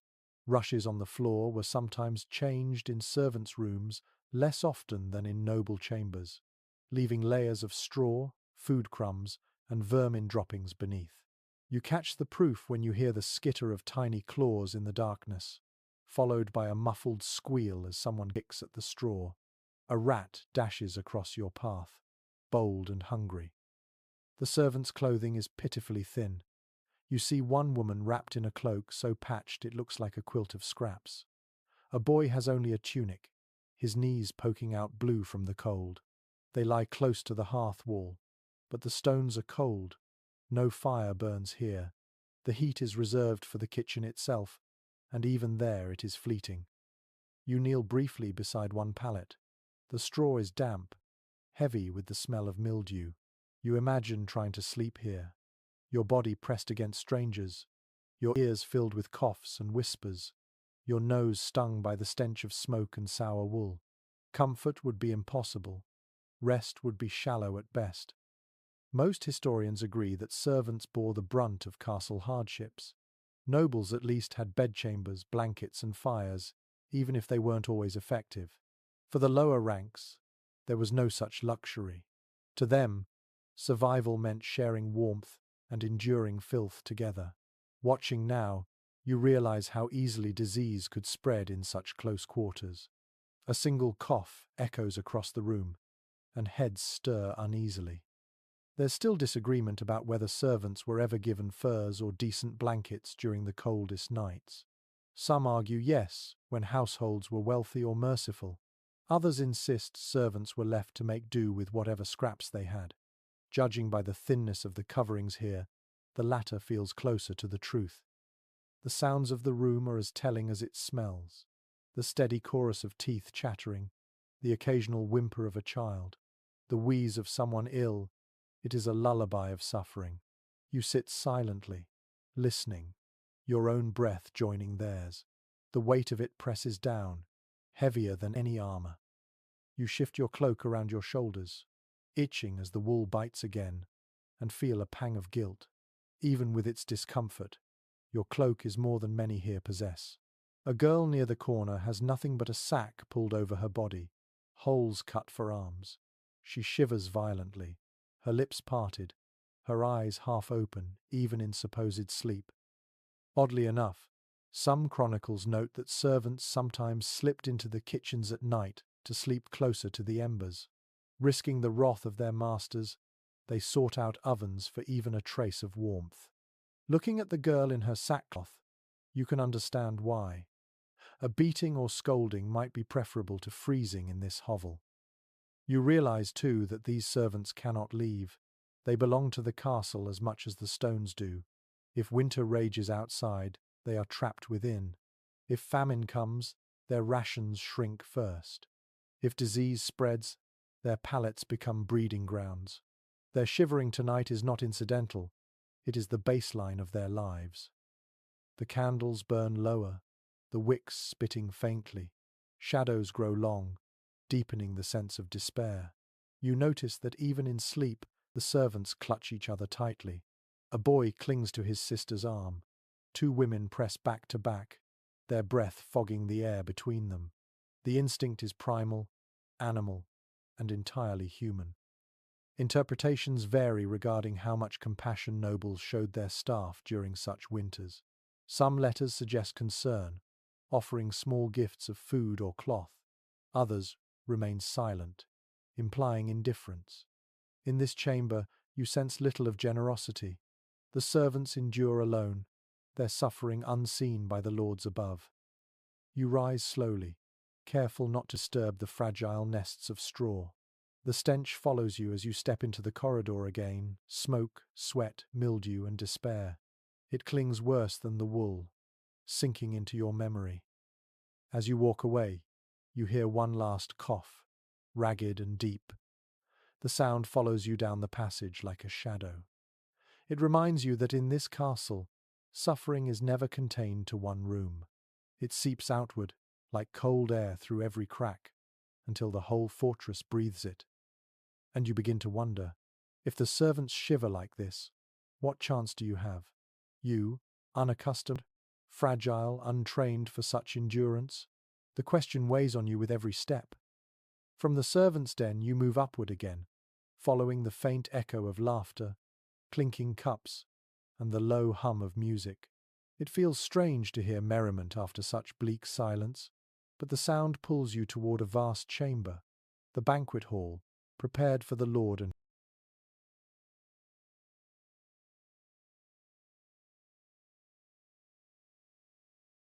his guests. For a moment, you might imagine warmth, abundance, and glittering comfort. Yet as soon as you step inside, the illusion cracks. The hall is impressive, no doubt long trestle tables laid with platters of roasted meat, pitchers of wine and ale, trenchers piled high. Candles blaze in iron chandeliers, sending light skittering across the vaulted ceiling. Minstrels strum near the dais, their melodies thin but cheerful. Nobles in velvet and fur gather around the high table, their rings glittering, their goblets raised. From afar, the scene resembles the fairy tale image of a castle feast. But walk closer, and you notice the draught first. It snakes under the heavy doors, slips between the cracks in stone, and dances freely through the hall. The flames on the candles gutter with every gust, smoke curling toward the beams above. The nobles laugh louder to cover the sound of their teeth chattering. Contemporary chronicles often praise the grandeur of these feasts, noting the exotic spices, the lavish spreads, the procession of servants bearing dishes. Yet those same texts rarely describe the chill that permeated everything. Tonight you see the truth. Even velvet cannot stop a draught. Even fur-lined cloaks cannot smother a winter wind. One peculiar custom mentioned in records was the use of mulled wine, steeped with cloves and cinnamon, to bring warmth to the body. Indeed, several goblets here steam faintly, their scent sweet and sharp. Yet the heat vanishes almost instantly, leaving behind tepid spiced liquid. Guests sip eagerly, then frown as the drink cools before they finish. You approach one table and see a roast bird, golden skin glistening. At first it looks appetizing. Touch it and you find the meat already stiff, the fat solidifying white along the edges. Even delicacies cannot escape the castle's chill. A guest spears a slice, chews bravely, and nods, though his jaw works harder than it should. The illusion of pleasure must be maintained, even as cold mocks the feast. The musicians, valiantly strumming, suffer most visibly. Their fingers are red, stiff, and tremble against the strings. One lute sounds slightly off-key, likely warped by damp. A drumbeat echoes, but each strike seems slower, more reluctant. They smile for the nobles, but you can see the desperation in their eyes. Archaeological evidence from castle sites shows that large halls often had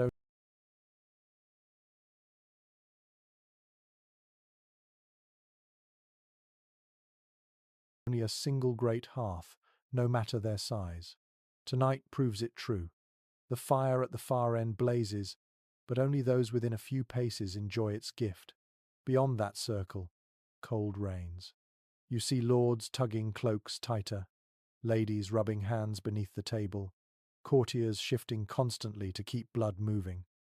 Oddly enough, some accounts describe dogs lying near the tables during feasts, partly to catch scraps, partly for warmth. Sure enough, a hound curls underfoot, its body pressed against a lady's gown. She doesn't move him, perhaps his warmth is worth the nuisance. Your seat, if offered, would be far from the hearth. You imagine the experience. Stiff bread, cooling meat, spiced wine gone flat, and your breath misting in front of your goblet. The conversation would swirl around you, noble voices laughing, yet every cough and sneeze betrays the reality. Even wealth cannot buy comfort here. Scholars still debate whether the grandeur of such feasts was more political theatre than genuine indulgence. Some argue the sheer display of food mattered more than its consumption. Others suggest nobles truly relished what they had, draughts and all. Tonight, it feels like theatre.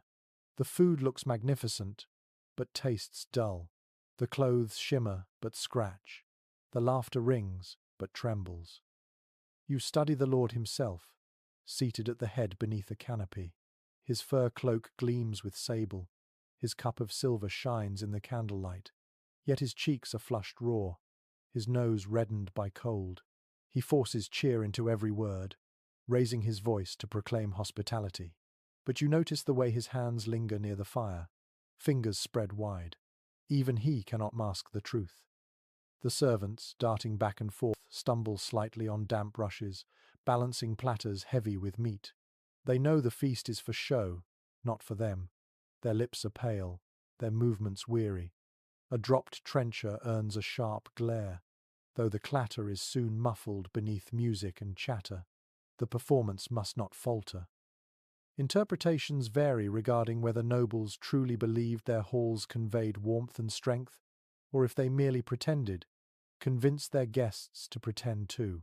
What you see tonight is a room full of performance, meat cooling, wine chilling, laughter strained. The facade is as thin as parchment, torn easily by the next gust of wind. You notice too the food left behind, congealed fat glistening on platters, pies half eaten with crusts hardening at the edges, jellies trembling in the draught until they collapse. Tomorrow, some of these scraps will feed the servants, others the dogs, and some will simply rot. Waste feels obscene when you recall the shivering bodies you left behind the kitchens. The music falters briefly, and the hall grows quiet enough for you to hear the wind whistling through a crack in the wall. The sound chills you deeper than any bite of cold meat. It reminds you that the castle is not a fortress against winter, it is merely a container, and winter pours through every gap. You retreat from the hall, the smell of roast meat clinging faintly to your cloak, mingling unpleasantly with wool and smoke. Behind you, nobles laugh louder, servants scurry faster, musicians strum harder. The feast continues, but you know the truth. Warmth is a mask, slipping constantly, never able to cover the bones of this place. And as you step back into the corridor, the draught follows you, proof that no amount of velvet or fur can buy escape. In the end, everyone in this castle is united not by feast or prayer, but by cold.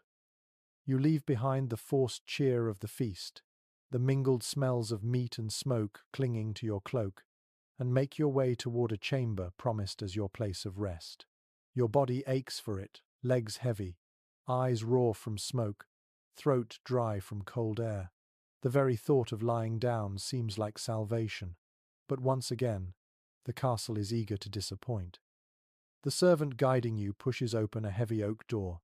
Inside, a bed awaits, canopied, with curtains drawn halfway. At first glance it looks inviting, a nest of linen and wool. Yet when you press your hand to the mattress, you recoil. The sheets are icy, stiff like parchment left too long in a snowdrift. The blankets, though layered thick, have absorbed damp. Their weight is oppressive, not comforting, as if the bed were trying to pin you beneath its frozen bulk. It's well recorded in household accounts that noble beds were stuffed with straw, feathers if you were wealthy. Tonight, it feels as though someone forgot the feathers. The straw crunches beneath your touch, releasing a faintly sour odor. The damp has turned it musty, heavy with mildew. You imagine lying down, inhaling that smell for hours, your breath clouding against the canopy above. A peculiar practice mentioned in some records was to place warming pans filled with hot coals beneath the sheets before sleep. You glance around, but see no such device. Either the household is too poor or too careless, or simply expects you to endure. The linens remain as they are, cold, clammy, and unforgiving. You sit on the edge of the bed, testing it. The chill seeps through instantly, biting your thighs. You shift uncomfortably, but there's no escaping it. The fabric grips your skin like icy hands, clinging wherever you press. You rub your palms together, blow into them, then slide between the sheets. For a moment, the sensation is so shocking that you gasp aloud. The fabric clings to you, stiff and freezing, as though you've wrapped yourself in a garment pulled straight from the river in midwinter. Most historians agree that castles lacked anything resembling modern insulation. Fires were few, hearths unreliable, and bedchambers often went unheated. You feel the truth in every breath as your lungs seize slightly, the air colder than what you faced in the corridors. The canopy overhead traps no warmth, only shadows. Oddly enough, some diaries mention sleepers wearing layers of clothing to bed, shirts, cloaks, even boots just to endure. You pull your cloak tighter around you and lie stiff, trying not to move. Each shift brings a new icy patch against your skin, a fresh insult. You curl into yourself, knees to chest, but the cold is relentless, pressing in from every side. The silence here is deceptive. At first, it seems restful, but soon you notice the creaks of timber contracting in the chill, the faint drip of water sliding down stone, the distant scratching of rodents in the walls. Sleep does not feel possible. Instead, you lie alert, your body trembling. Some researchers argue that noble beds, despite their discomfort, were status symbols more than true refuges. The canopy, the curtains, the embroidered linens, these were for show, to display wealth to visitors. Actual warmth was secondary. Lying here now, shivering in finery that offers no relief, you realize how cruelly accurate that island. You try to close your eyes, but even your eyelids ache with cold. Your nose tingles, your lips dry and crack. You shift again, and the straw beneath rustles, releasing another puff of stale odor. You cough, muffled beneath the blanket, and the sound seems too loud in the empty room. A draught sneaks in through the shuttered window, carrying a faint whistle. You glance toward it, noticing frost clinging to the edges of the frame, glowing faintly in moonlight. The frost spreads in patterns, like delicate ferns etched into glass. Beautiful. Yes, but beauty does not warm you. You shiver harder, teeth chattering despite your efforts to still them. A strange little detail emerges in some accounts. Nobles sometimes slept sitting up, propped against pillows, partly from fear of choking, partly because lying flat felt suffocating in such cold. You try leaning against the headboard, but the wood is icy, pressing into your spine like a frozen plank. You slump forward again, defeated. You wonder briefly if servants sleep better in their crowded straw nests, at least sharing heat with each other. Here, in solitude, the cold feels personal, as though it has singled you out.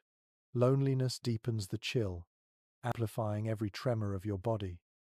Interpretations vary about whether people grew accustomed to these conditions, or if they suffered silently night after night. Perhaps tolerance builds, perhaps numbness takes over. But for you, tonight, the castle has stripped away every illusion. A bed is not a sanctuary. It is another battlefield, one where you lie still while frost conquers inch by inch. You pull the covers tighter, burying your face, but the damp wool smells of smoke and sweat. You cough again, eyes watering, and roll onto your side. The straw shifts beneath, scratching your skin through the linen. You close your eyes, willing sleep to come, but your body resists, shivering violently, heart racing. Rest is as distant as the Sunday. The minutes crawl, each one marked by a new ache, a fresh shiver, a deeper numbness. You think of modern beds, mattresses that cradle, blankets soft and dry, rooms sealed against drafts. Compared to this, those luxuries feel like fantasies from another world. Here, in your freezing chamber, reality is harsher, simpler, endure or perish. And as you lie awake, teeth clenched, fingers stiff, you realize with bitter clarity that even the promise of rest has betrayed you. In this castle, sleep is not comfort. Sleep is survival, wrestled from the jaws of frost. You lie stiff beneath the frozen weight of the blankets, your body aching, when a faint noise interrupts the silence. At first, you think it's the creak of timber again, or the sigh of wind through the shutters. But no, it's sharper, quicker, a scratching, like nails on stone. You freeze, listening. The sound comes again, then multiplies. Skitters, squeaks, tiny thuds in the darkness around you. And then you realize you are not alone in this bedchamber. From the corner of the room, two small shapes dart across the floor, noses twitching, tails whipping behind them. Rats, drawn not by courage, but by warmth. They slip beneath the bed curtains as though this is their home, not yours. You hold your breath, every nerve alert. One pauses, its whiskers brushing the straw-stuffed mattress beneath you. The other scurries up to the foot of the bed, sniffing the air as if weighing its chances. Household records and complaints written by castle clerks confirm that rodents were an inescapable part of life. They thrived on scraps, crumbs, and waste, slipping easily through cracks in stone. Tonight, you meet this truth firsthand. One curious entry in a steward's account mentions cats kept inside for pest control, though cats themselves were not always enough. You glance around desperately, but see no feline guardian here, only shadows moving across the rush-strewn floor. The rats continue their exploration, bold and tireless, as though they know you are too weak with cold to chase them. You shift slightly, and the blanket rustles. The rats freeze, ears perked, bodies taut. For a moment, you hope they'll flee. Instead, 1 inch closer, drawn by the faint smell of supper clinging to your cloak. You remember the greasy broth, the stale bread, and realize that crumbs must have scattered across your clothes. You are bait without meaning to be. Archaeological digs of castle sites have revealed gnawed bones, rat droppings, even the remains of rodent nests tucked into wall crevices. That knowledge feels less academic now, more intimate. Somewhere in the chamber wall behind you, you hear a chorus of squeaks, tiny voices rising and falling. An entire colony is hidden there, alive and restless. The rat at the foot of your bed climbs a little higher, claws clicking faintly on the wood. You flinch, your heart pounding, but you don't cry out. The thought of waking others' guards, servants, feels pointless. This is not unusual to them. This is routine. Only you still shudder. Oddly enough, some chronicles describe rats being tolerated because they help dispose of scraps. The thought makes you grimace. Tonight, they are no helpers, they are intruders, thieves, scavengers of both food and warmth. And as they sniff at your boots, you realize they are also bold enough to crawl across you if it suits them. You tug your blanket tighter, shielding your legs, though the fabric offers no protection against claws. The itch of wool combines with the fear of tiny paws, and suddenly your skin crawls with a double misery. Every hair on your body stands up. The smell in the room changes too. Beneath the odors of damp straw and smoke, you catch the musky scent of fur and waste. It clings to the air, sharp and sour. You wrinkle your nose, but there is no escaping it. The rats are as much a part of this bedchamber as the mattress or the canopy. Experts remain divided on whether rodents played a significant role in the spread of medieval diseases, or whether fleas carried on their backs were the true culprits. But in this moment, you are less concerned with theory than with the sound of claws scratching closer. You swat blindly at the foot of the bed, and the rat darts away, squealing. For a heartbeat, silence returns. Then the scurrying resumes, multiplied, as though you've stirred the nest rather than frightened it. You sit upright, breath fogging, cloak tight around your shoulders. Your eyes dart across the chamber, catching only glimpses of movement in the dim light. The squeaks grow louder, echoing in the rafters, behind the walls, under the bed. You are surrounded. The thought of sleep vanishes. How could you surrender to rest with claws and whiskers so near? You picture yourself drifting off, only to wake with a rat on your chest, its teeth testing your fingers for crumbs. The image alone is enough to make your stomach churn. A strange little custom is mentioned in some sources. People hung food in baskets from rafters to keep it from vermin. Yet warmth could not be hung out of reach. Tonight, you are the source of heat, and they will find you. You push back the covers, deciding you would rather face the cold of the corridor than the scurry of rodents. Your boots thud on the floor, startling several into the shadows. Their eyes glint briefly in the candlelight before vanishing. The silence that follows is worse than the noise. You know they are still there, watching, waiting. You open the chamber door, and a draught rushes in. The air is colder, sharper, but cleaner. For a moment, you breathe deeply, almost grateful for the bite of frost compared to the stench of vermin. You step into the hall, leaving the bed behind. Yet you know the rats will reclaim it the moment you're gone. In truth, it was theirs all along. As you walk away, the itch of wool still burns on your skin. But now another sensation lingers, phantom claws brushing your legs, tiny feet scampering across your chest. The memory will not leave you soon. And you realize that in this castle, even rest is hunted. If the cold doesn't drive you mad, the creatures seeking your warmth will. Either way, the night offers no peace. The corridor is silent but not comforting. Your boots echo faintly as you walk, breath misting in the chill. And then, out of all bodily needs, one strikes with inconvenient urgency. You've eaten little, drunk less, but still your body insists.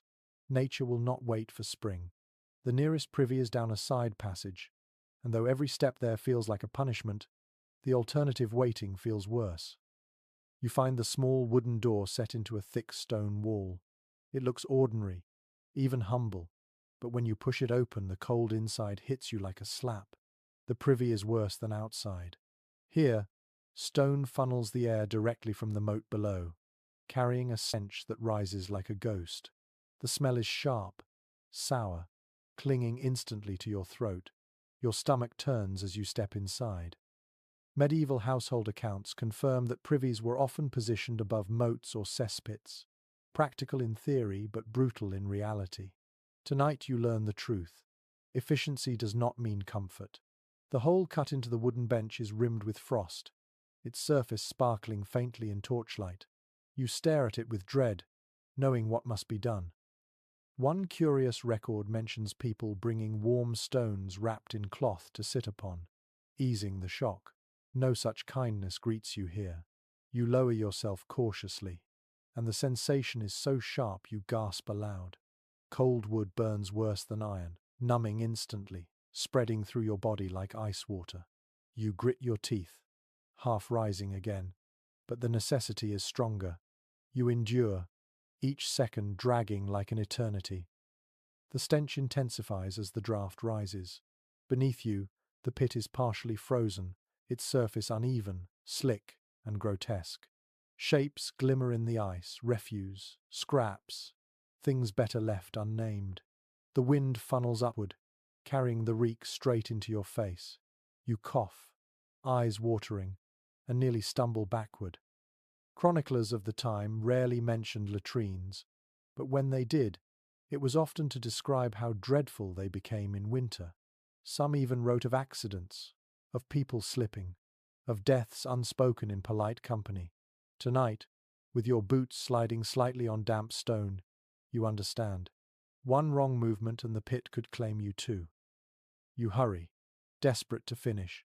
Every second a battle between cold, stink, and humiliation. Your fingers fumble with stiff cloth, the wool heavier now with sweat and damp. You wonder bitterly if the lords above ever faced this misery, or if they had chamber pots in their rooms. Some historians argue nobles enjoyed private garderobes with slightly less draught. Others insist all castle folk shared the same misery. Judging by the smell here, you doubt anyone escaped entirely. The torch sputters as a gust surges upward. For a moment, the light dims, shadows multiplying on the walls. You imagine the flame dying completely, leaving you in blackness, trapped above a frozen pit. The thought makes your skin crawl worse than the rats ever did. You steady the torch with a trembling hand, praying silently it holds.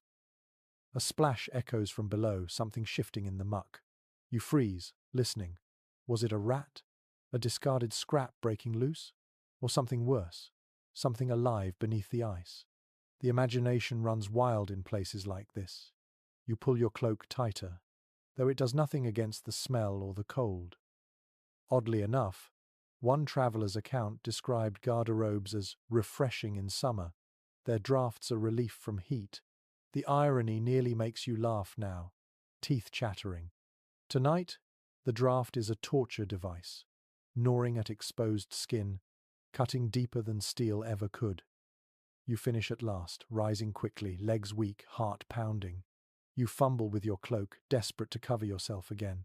The cold has invaded every seam, every fold, leaving you numb. You slam the lid of the bench shut. Though the gesture feels pointless, the stink will never stay contained. Your boots slip slightly on the damp brushes scattered across the floor. You steady yourself against the wall, hand pressing into slimy stone. The texture makes you flinch, but you cling anyway, grateful for the support. For a moment, you simply breathe, fighting nausea. The torch flame steadies again, flickering defiantly, as though mocking your ordeal. There's still debate among experts about how often garderobes were cleaned. Some argue once or twice a year when the pits filled. Others suspect they were ignored until unbearable. Tonight, the answer feels obvious. Ignored always, until desperation demanded action, and desperation in a castle never runs out. You stagger out into the corridor again, gasping for fresher air. The difference is immediate. The ordinary cold of the hallway suddenly feels clean, almost sweet. You breathe deeply, grateful, even though your lungs still ache. For a moment you lean against the wall, shivering, drained. And then it strikes you. In this castle, there is no refuge.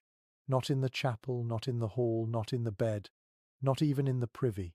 Each place promises relief, yet delivers new torment.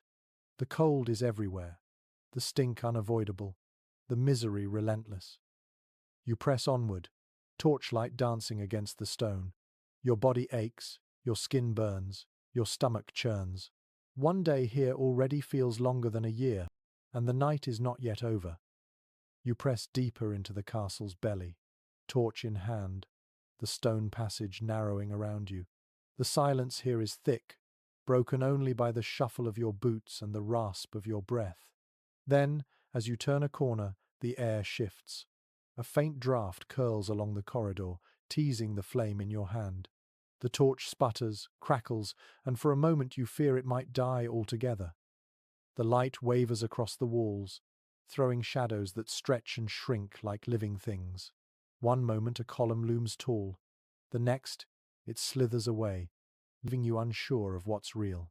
You tighten your grip on the torch, knuckles whitening, even though the wood is hot where resin oozes. The corridor smells of smoke, damp plaster, and something sharp like stone newly cut. The taste of it clings to your tongue, acrid and metallic. Household records describe torches as a necessity in medieval corridors. Castle interiors were so dim that even at midday, stone walls swallowed sunlight before it reached inner rooms. Tonight, you see proof. Without the torch, you would be swallowed too. A strange little detail appears in travelers' notes. People often complain that torches smoked more than they shone. You notice it yourself now. The sting in your eyes, the way soot collects in your nose. Each cough echoes down the passage, bouncing back like mockery. Your flame offers guidance, yes, but at the price of irritation, as if even light here must cause suffering. The draught grows stronger. The flame bends sideways, shrinking, its shadows jerking madly along the wall. You pause, heart thumping. What if it goes out? Darkness here would be complete.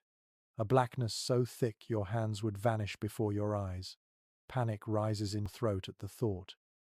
Archaeological evidence confirms that castle corridors were designed with intentional turns and blind spots,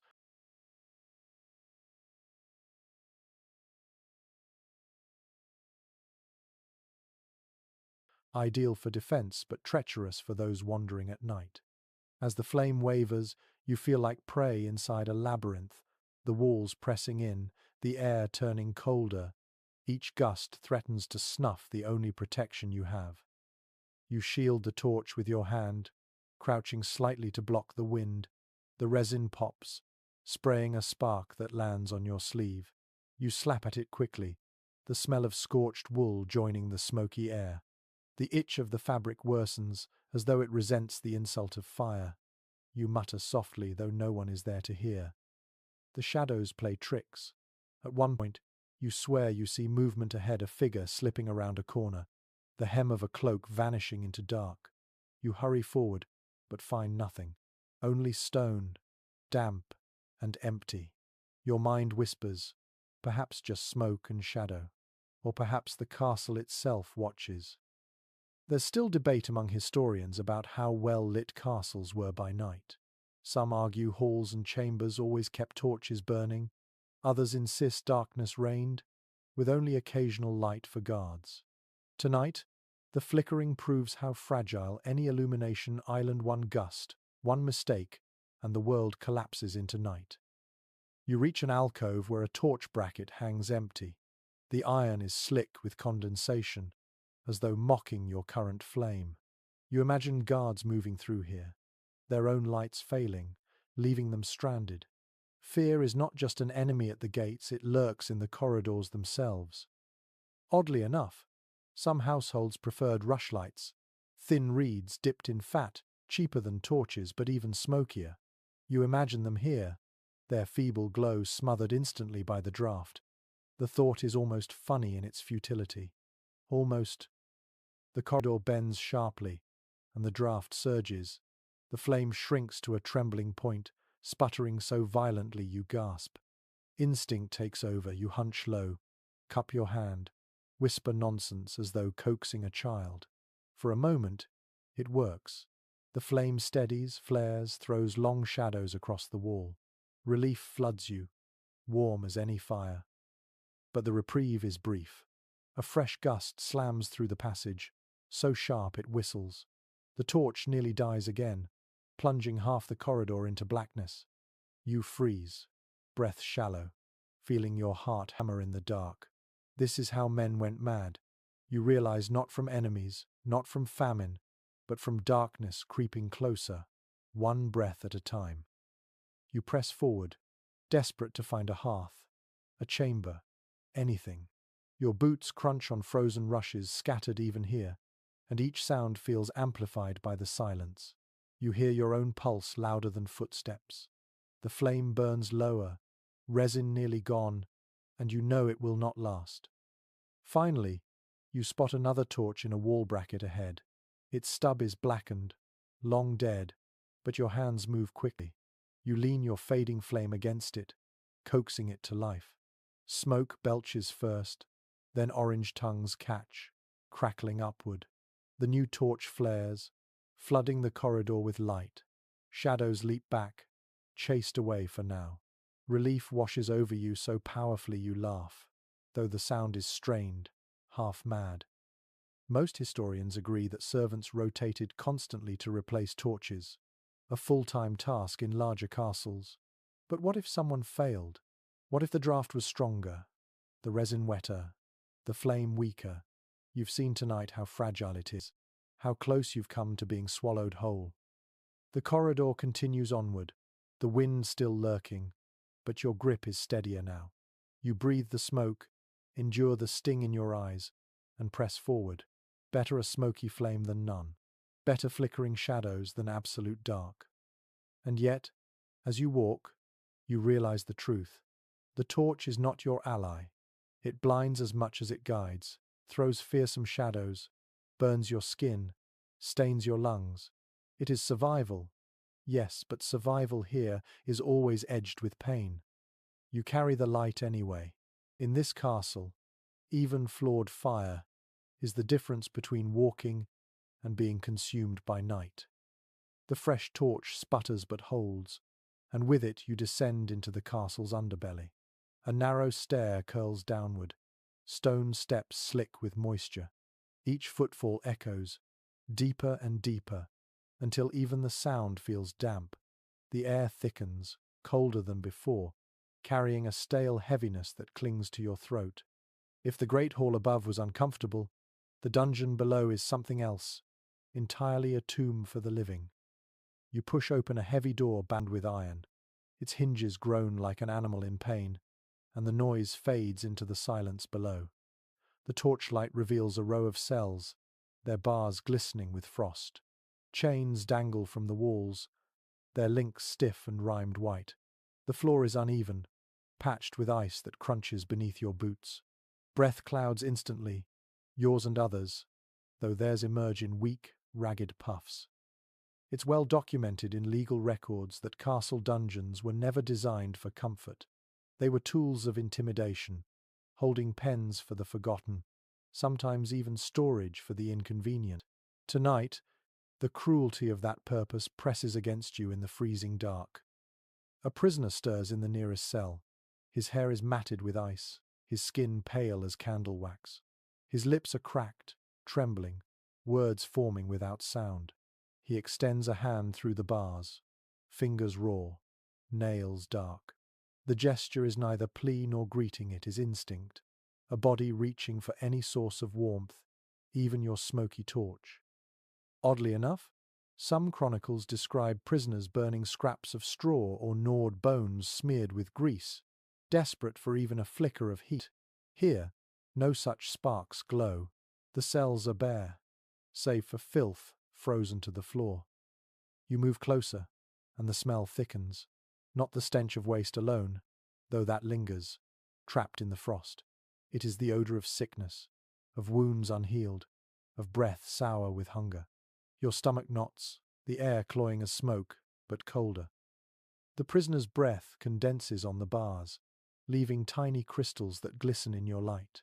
You imagine him inhaling those same crystals again and again, frost becoming part of his lungs. You shiver, realizing how easily you could join him here not through crime, but through misfortune, accusation, or politics. Castles were as much prisons for the innocent as for the guilty. Some scholars argue dungeons were rarely used, more symbolic than functional. Others insist they were busy, crowded, indispensable. Standing here, surrounded by coughs and groans, the latter feels undeniable. Each sound echoes like a warning. Each shadow whispers of suffering. One man lies curled on the floor, his body wrapped in rags. The frost has stiffened them so thoroughly that he seems cocooned, entombed in his own clothing. His chest rises faintly, each breath shallow, rattling. You wonder how many nights he has endured, or how many more he can. A peculiar detail appears in some accounts. Guards themselves feared long duty in the dungeon, complaining of damp that rotted their boots and ate into their bones. You believe it. The cold here isn't just air, it is liquid, seeping through stone, soaking you despite your layers. Your cloak clings to you, heavy with moisture, itching worse with every moment. You kneel briefly, examining the frost along the wall. Your torch melts a droplet, which trickles downward before freezing again in seconds. Time itself feels sluggish here, slowed by the ice, frozen mid-breath. From deeper within comes a moan, low and haunting.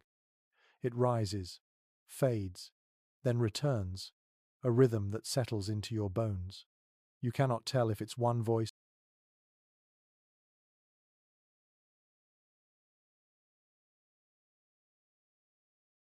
or many, blending together into a chorus of despair.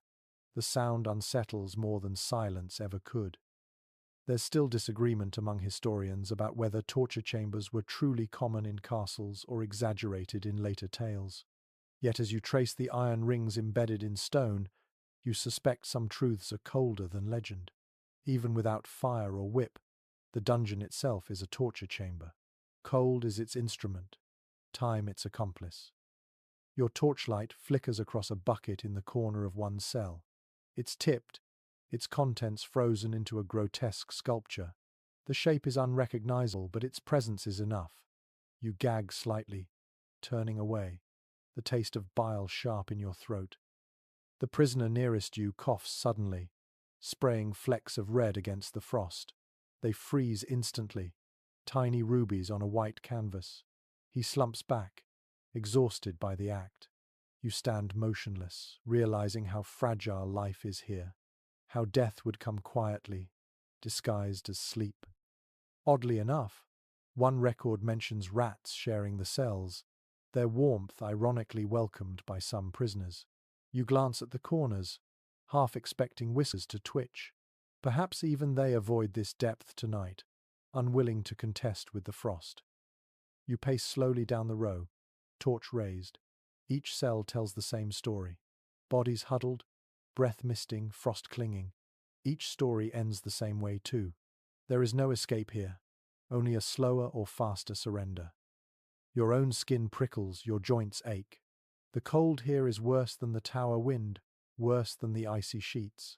Here, it is alive, pressing from all sides, draining heat with every heartbeat. You imagine being left in one of these cells, shackled to the wall, no cloak, no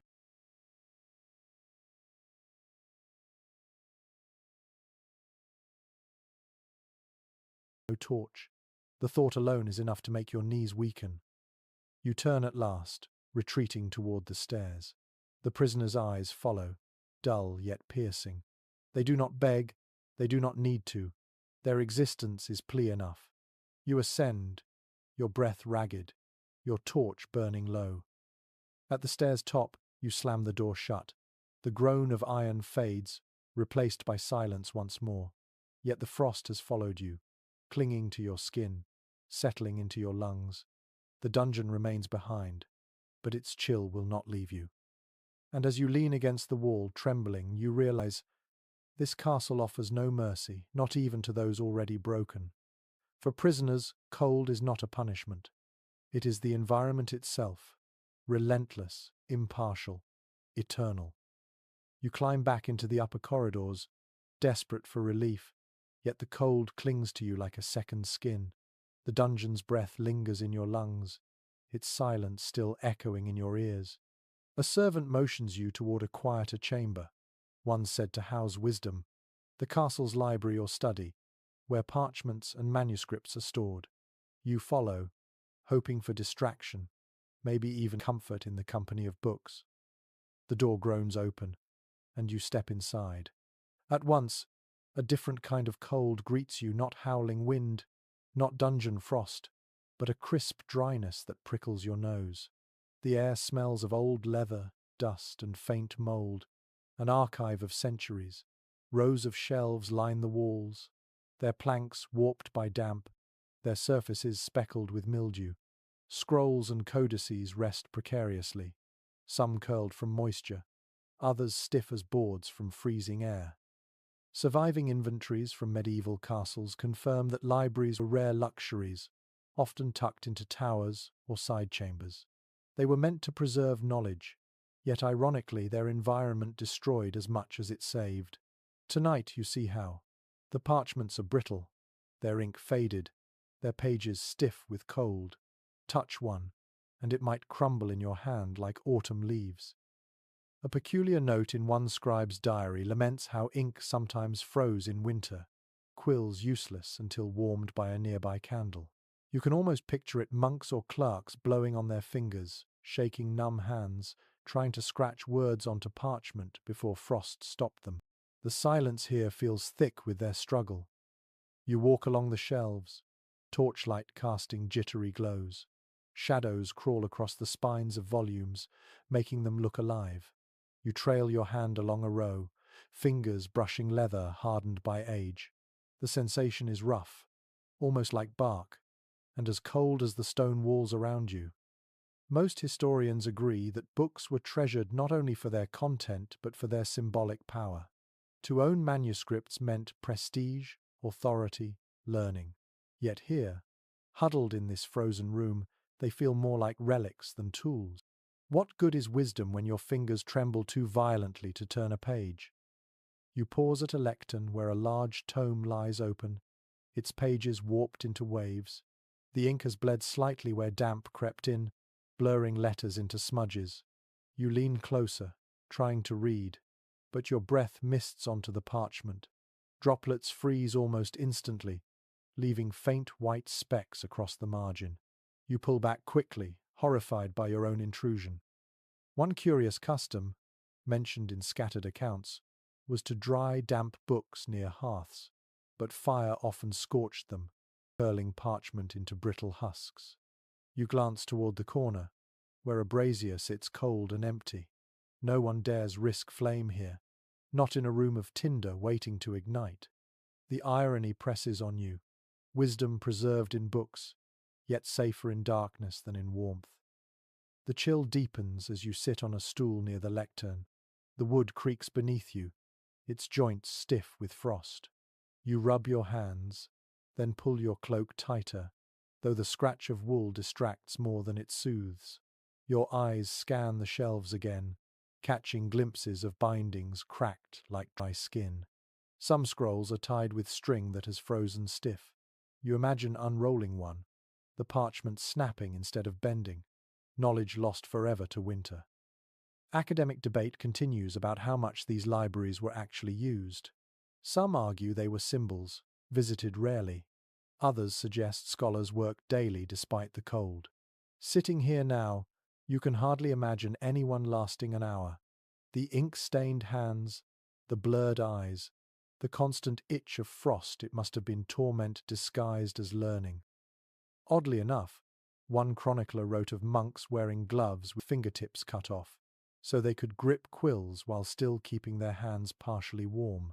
You picture yourself trying the same, your own fingers stiff, trembling as you attempt to trace letters. The torch flickers, and you realize you'd probably spill ink across the page before writing a single word. The silence here is deceptive. It seems peaceful at first, but then the small sounds emerge, the faint drip of condensation falling from the ceiling, the brittle crack of parchment shifting on shelves, the scurry of a mouse weaving through scrolls. You shiver again, realizing that even knowledge is not immune to infestation. Rats and cold alike are enemies of books. You lean back, tilting your head toward the ceiling. Frost crystals cling to the wooden beams, forming delicate lacework. Beautiful, yes, but you know the weight of it will eventually drip, rot, or collapse. Even architecture betrays its treasures. You breathe in deeply, the cold air stinging your lungs. For a moment, you wonder what secrets these volumes hold: recipes for medicine, prayers for salvation, histories of kings long dead. But the knowledge remains locked behind ink and parchment, as inaccessible to you now as warmth itself. And then the draft grows stronger again. Your torch bends, its smoke swirling dangerously close to a row of manuscripts. Panic jolts you upright. The thought of flame catching here, devouring centuries in minutes, is terrifying.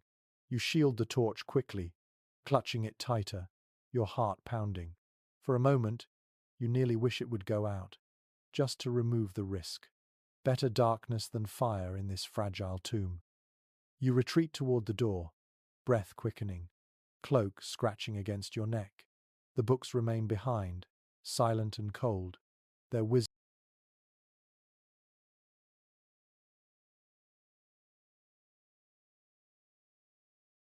entombed. You realize with clarity that even here, in the supposed sanctuary of learning, there is no comfort.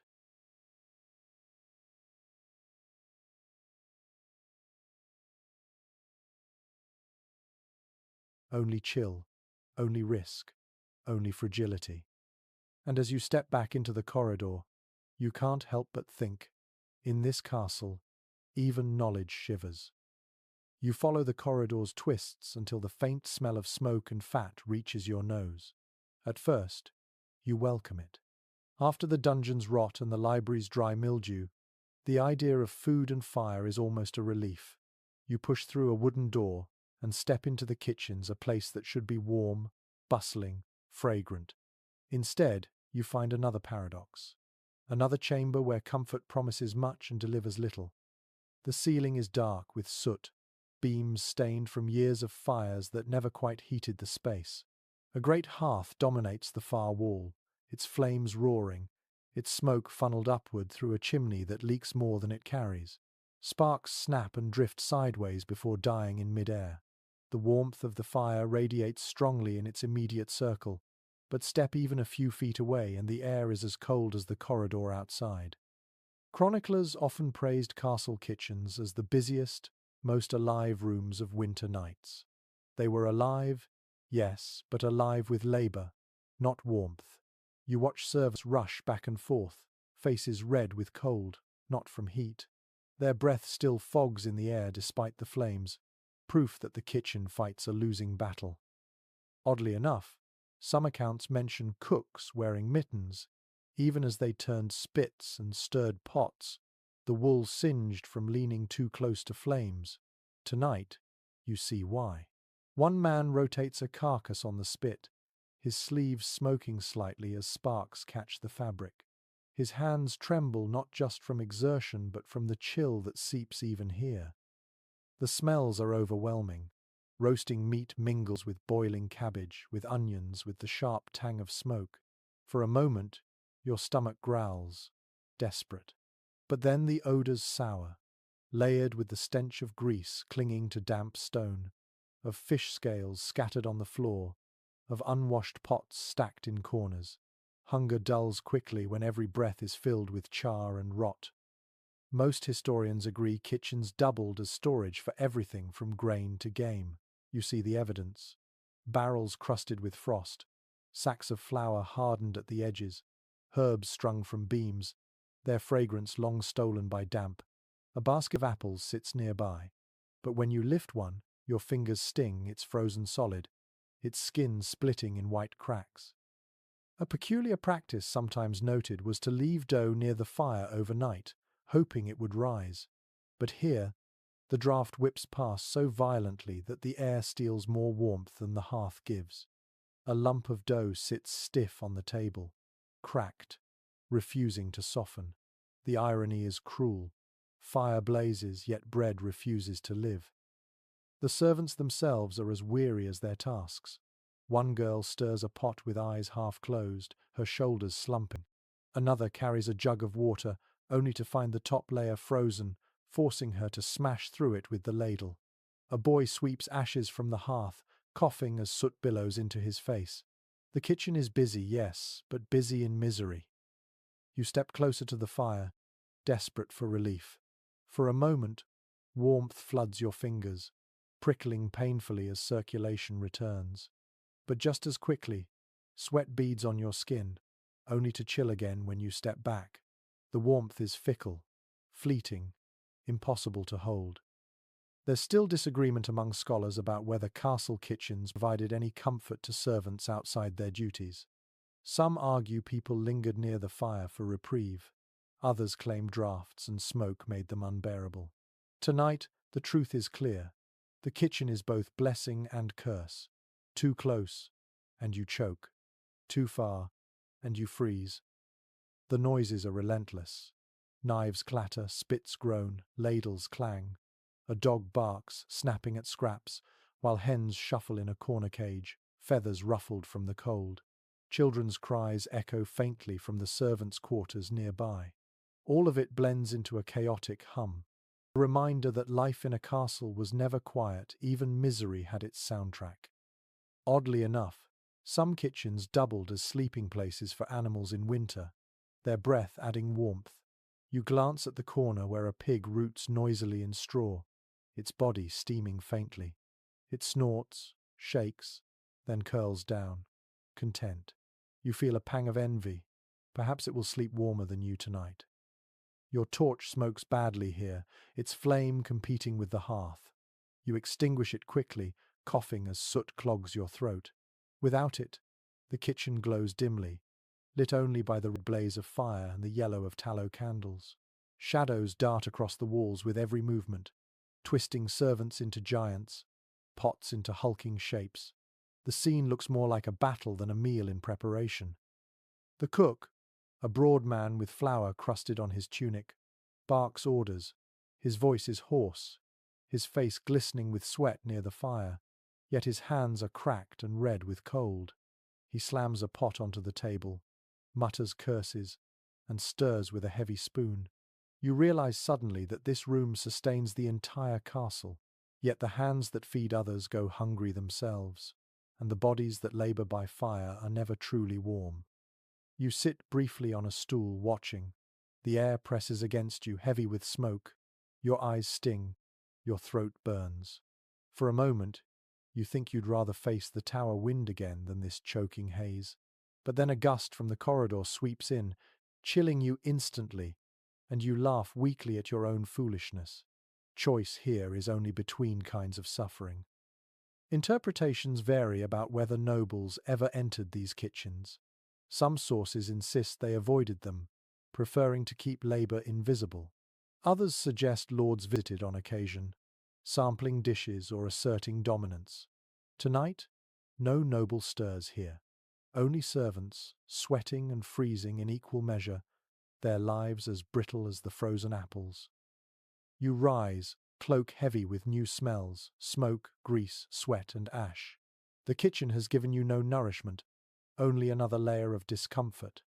You step back into the corridor, the air outside suddenly tasting sweet despite its chill. Behind you, the clatter continues, endless, thankless. And you realize once more, even where fire burns brightest, warmth is fleeting. In this castle, every promise of food, of rest, of comfort crumbles like dough that refuses to rise.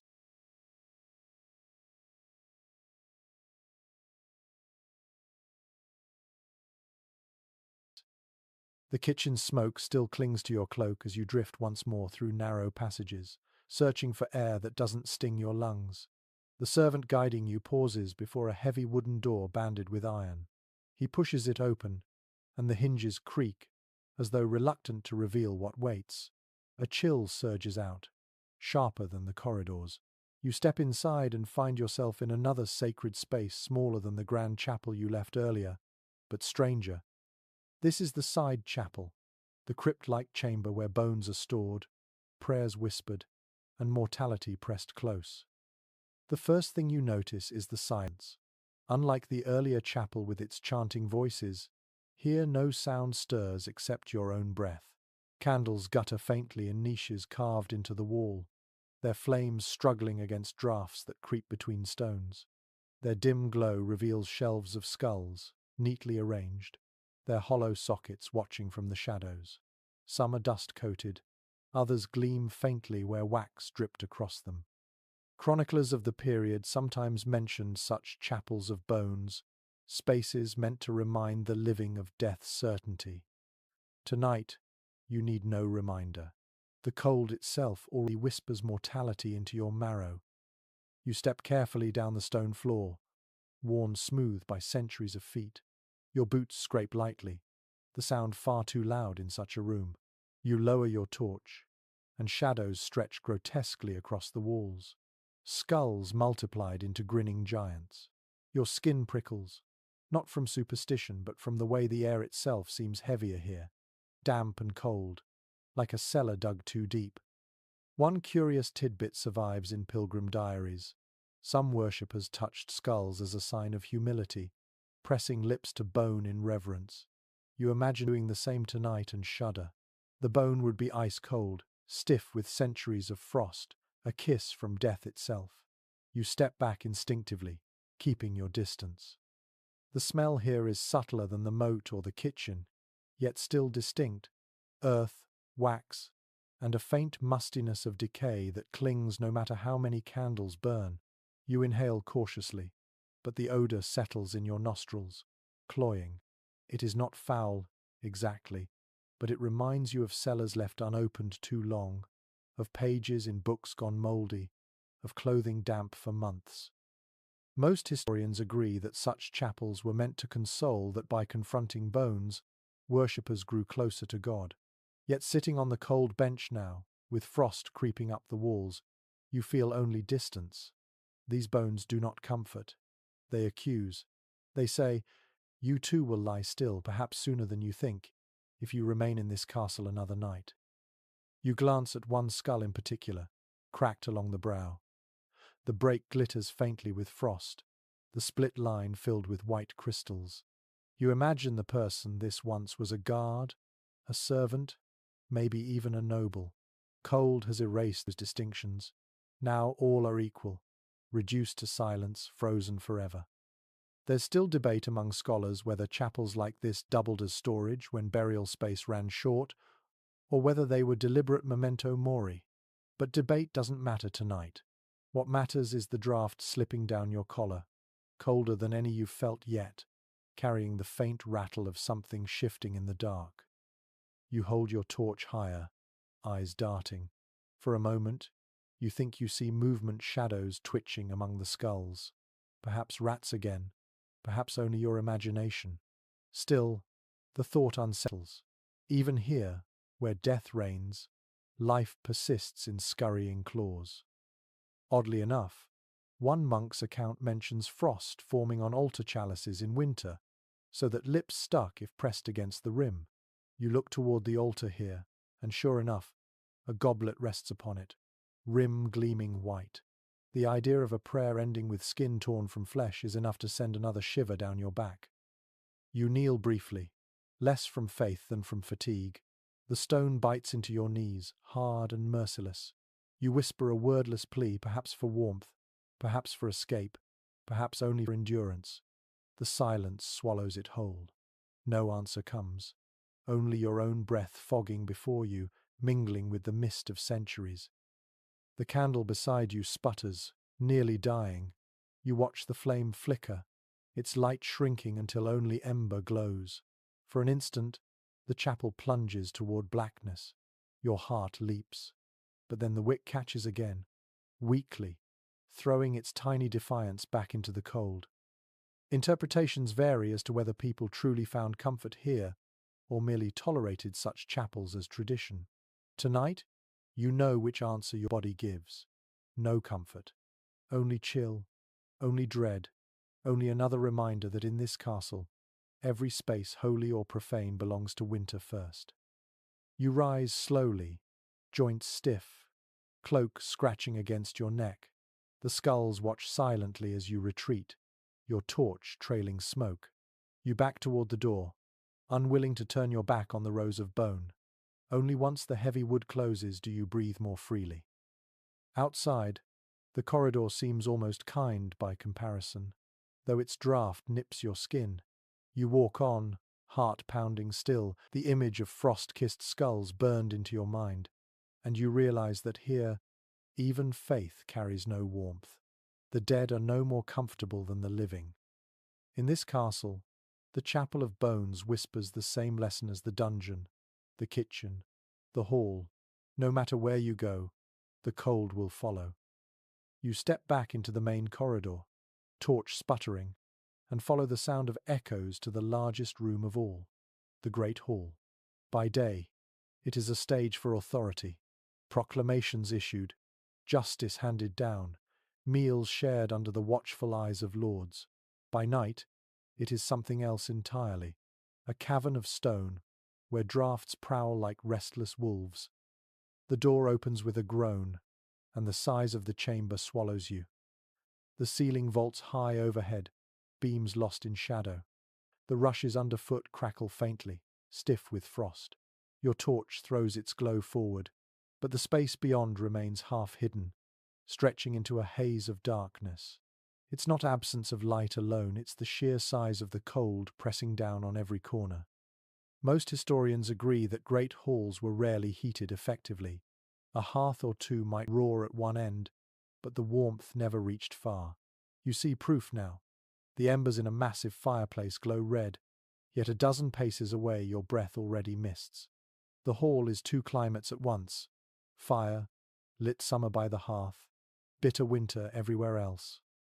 One curious tidbit from travellers mentions guests jockeying for places near the flames, leaving distant benches to the unlucky. Tonight, the benches along the walls sit empty, cloaked in frost, while near the hearth a few servants huddle like moths. They hold their hands out, turning them constantly, as if trying to memorize warmth before it flees again. You walk toward the center, your cloak dragging along the rushes. The air feels restless, as though invisible hands keep stirring it.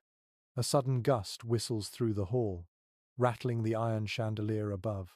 Wax drips down like frozen tears, some drops hardening mid-drip, grotesque icicles hanging from the candles. You glance up uneasily, wondering if one might snap loose and fall. Chroniclers often describe these halls as symbols of power, their tapestries and banners declaring wealth. You notice the tapestries now, but not with awe. They hang stiff against the walls, colours dulled, threads eaten by damp. Frost has crept along their edges, tiny white lacework climbing scenes of battles and saints. The fabric, meant to block draughts, has failed entirely. Oddly enough, some accounts note people bringing dogs into the hall at night, letting them lie along the benches for warmth. Tonight, a hound sprawls near the hearth, belly pressed to the rushes, snoring faintly. You envy him again, just as you did in the supper room. At least he knows where to settle. You take a seat on a bench near the center, testing how long you can endure. The wood is icy beneath you, seeping straight through cloak and tunic. Your body stiffens instantly, shoulders hunching, teeth clenching. The torch helps little here, its circle of light too small for such vastness. You feel absurdly small, dwarfed by stone and shadow. Some scholars still debate whether people truly used these halls at night or retreated elsewhere. Letters describe servants stoking fires until late, but others suggest the spaces were abandoned after feasts. Sitting here now, you can see why. The emptiness is overwhelming, the cold oppressive, the scale too grand for human comfort. The soundscape is haunting. Every drip of condensation echoes like a drum. The scuttle of a mouse seems magnified into thunder. When a draught sighs through the rafters, it sounds like voices murmuring overhead. You rub your arms and shiver, the itch of wool sharper in this silence. A candle guttering on a side table catches your eye. Its wax has pooled and hardened, its wick collapsed into a stub.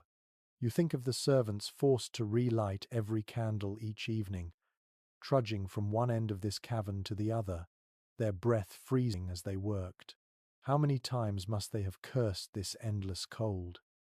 Oddly enough, a few chroniclers wrote of nobles boasting about their hall's size, bragging that smoke disappeared into rafters high above. Yet tonight, that boast feels like folly. The smoke drifts upward, yes, but warmth goes with it, vanishing into the void, leaving the people below to freeze. Grandeur here is measured not in comfort, but in endurance. You shift again, the bench groaning faintly. Your legs ache from stillness, your fingers throb from holding the torch too long. You want to move closer to the hearth, but the distance feels immense.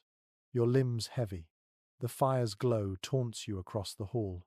Orange flickers promising relief but never reaching. There's still disagreement among historians about whether servants slept in the hall itself, bedding down after the lords retired. Some argue yes, pointing to records of pallets spread along the rushes. Others doubt it, citing drafts too severe. Tonight, you know you would not risk it. The thought of lying here, in such vastness, with shadows and whispers and icy gusts, feels unbearable. Better the cramped straw nests of the servants' quarters than this empty, frozen stage. Another gust sweeps through, extinguishing one of the few candles. Darkness spreads farther. Your torch flares in protest, then steadies, but the circle of safety feels smaller. You rise, legs trembling, cloak dragging heavily. The hall stretches around you, indifferent, colossal, endless. You walk quickly toward the door, boots crunching, torch sputtering. Behind you, the hearth glows faintly, the only heartbeat of warmth in the chamber. The rest remains cold stone, frozen tapestries, empty benches.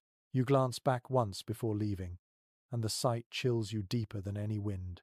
A room built for grandeur, reduced to an echo chamber of drafts.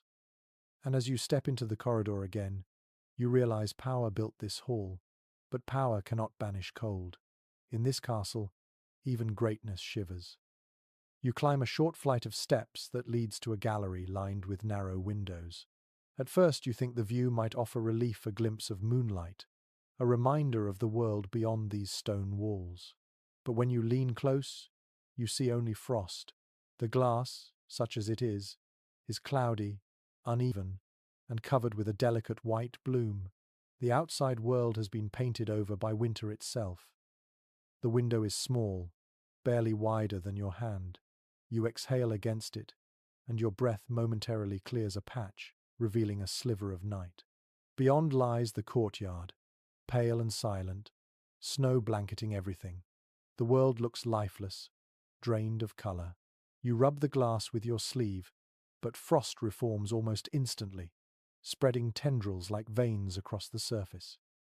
Medieval records confirm that windows in castles were rarely generous. They were narrow for defense, covered with horn, oiled cloth, or crude glass.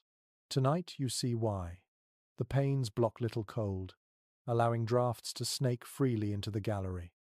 Each gust brushes against your face like a wet cloth wrung in ice. One curious account from an English manor describes people stuffing wool or moss into window cracks, hoping to keep wind at bay. You glance at the seams here and notice rags wedged into corners, stiff with frost, their fibers brittle.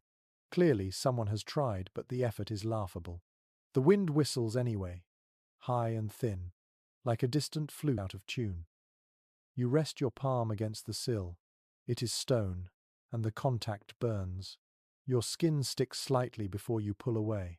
The sensation lingers, a dull ache spreading up your wrist. You flex your fingers, wondering how many generations have done the same, testing the cold only to regret it instantly.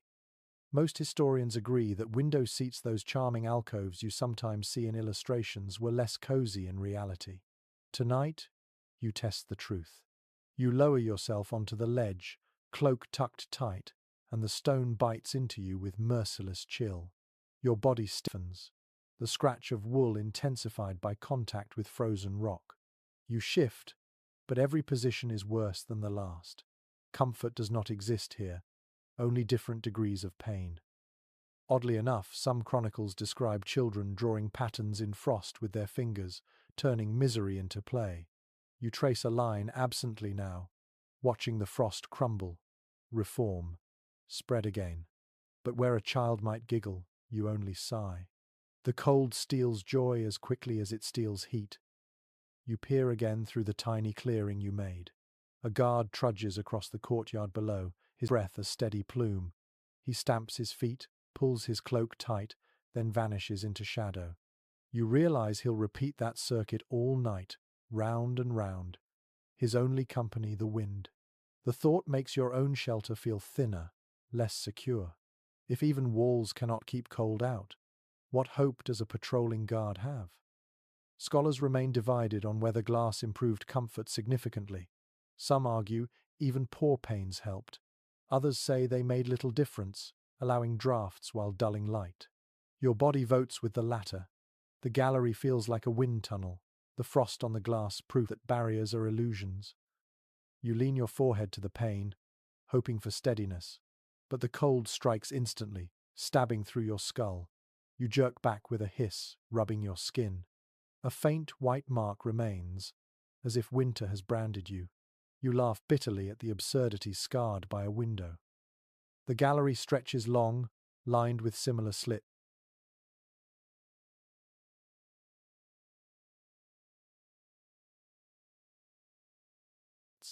You pace slowly, torch in hand, watching frost glitter in each one. Some panes are cracked, edges rimed with ice.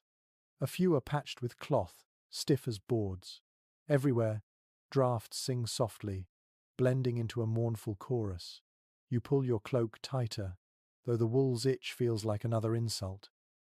A peculiar note in estate accounts mentions servants tasked with scraping frost from panes at dawn, clearing light for the day. You imagine the work bare fingers on frozen glass, nails cracking, skin splitting, and yet by nightfall, frost would return, undoing all their labor. The castle, like the season, erases effort without pity. You stop at the last window, the largest of the row. The frost is thickest here, opaque, glowing faintly in torchlight. For a moment, you imagine it is a wall of crystal, beautiful, majestic. But then you place your hand against it again, and reality answers. It is not crystal, not treasure, only another layer of suffering. Interpretations vary as to whether lords appreciated these windows as symbols of wealth, showing off their crude glass, or cursed them for letting in cold. Standing here, you feel the contradiction firsthand. Beauty and misery fused into one. Your torch flares suddenly as a draft surges, flame bending sideways, shadows leaping. The frost glitters, almost mocking, as though laughing at your struggle. You pull away quickly, moving back toward the door, cloak heavy, skin raw. As you leave the gallery, one thought lingers. In this castle, even the promise of a view of looking outward, of feeling less trapped, is stolen. Frost blinds as surely as stone, and the world beyond might as well not exist at all. You descend a side stair once more, torch raised against the shadows. The smell of smoke and meat clings faintly in the air, guiding you back toward the hall where the feast had taken place earlier. But the laughter is gone now, the music silenced, the nobles retreated to their chambers. Only scraps remain. The great tables, once groaning with food, now sag beneath platters of leftovers banquets frozen in place. The first thing you notice is the silence. Without voices to mask it, the sound of dripping fat echoes eerily. A roast bird sits stiff on a silver tray, its skin dull, its wings rigid. Congealed grease has hardened into pale crusts, gleaming faintly in your torchlight. You prod it with a fingertip, and it resists, rubbery and cold. Medieval chroniclers often praised the extravagance of such feasts. Swan roasted with feathers reattached, pies filled with live birds, towers of sugared almonds. But they rarely admitted the truth of what came after that, all of it cooled into inedible lumps within hours, spoiled faster than it was eaten. Tonight, the evidence spreads before you in grim silence. A trencher of bread lies abandoned, its crust cracked, interior solid as stone. One curious practice was to use stale bread trenchers as dog food the next day. You can see why. You strike the loaf against the table, and it makes a sound more like wood than food. You lift a pitcher of wine. Its liquid moves sluggishly, thickened by cold. When you pour a little into a goblet, ice crystals swirl across the surface. You take a cautious sip, but it tastes sharp, sour, more vinegar than drink.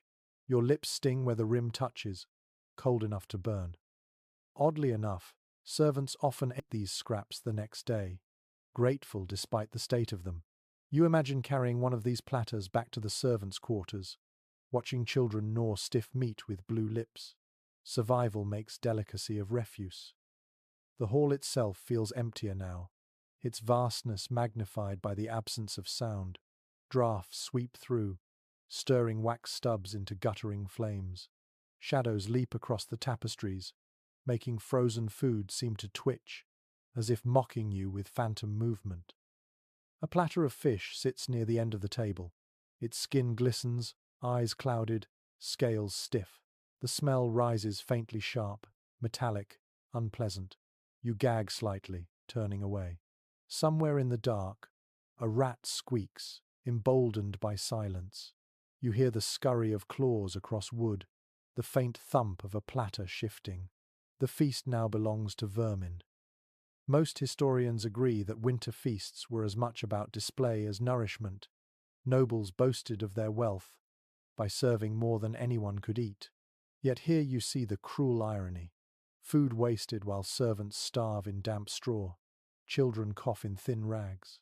Abundance and hunger coexist, separated only by rank. One strange anecdote survives. Nobles sometimes ordered dishes paraded through halls uneaten, merely to impress guests. You look at a pie untouched, its crust hardened into a pale slab. Perhaps no one wanted it, perhaps no one dared, perhaps it was meant only to be seen. Now it sits, forgotten, freezing into rock. You sit briefly on a bench, torchlight flickering across the wreckage. The air smells of stale grease and smoke, cloying and heavy. Hunger tugs at you, but nothing here tempts. The cold has conquered every dish. Even sugar loaves glisten with frost hard enough to break teeth. Servants enter quietly, carrying baskets. They scrape plates into piles, dump bones onto rushes for dogs. Their faces are blank, their movements mechanical. One glances at you but does not speak. To them, this is routine. Every feast ends in frost.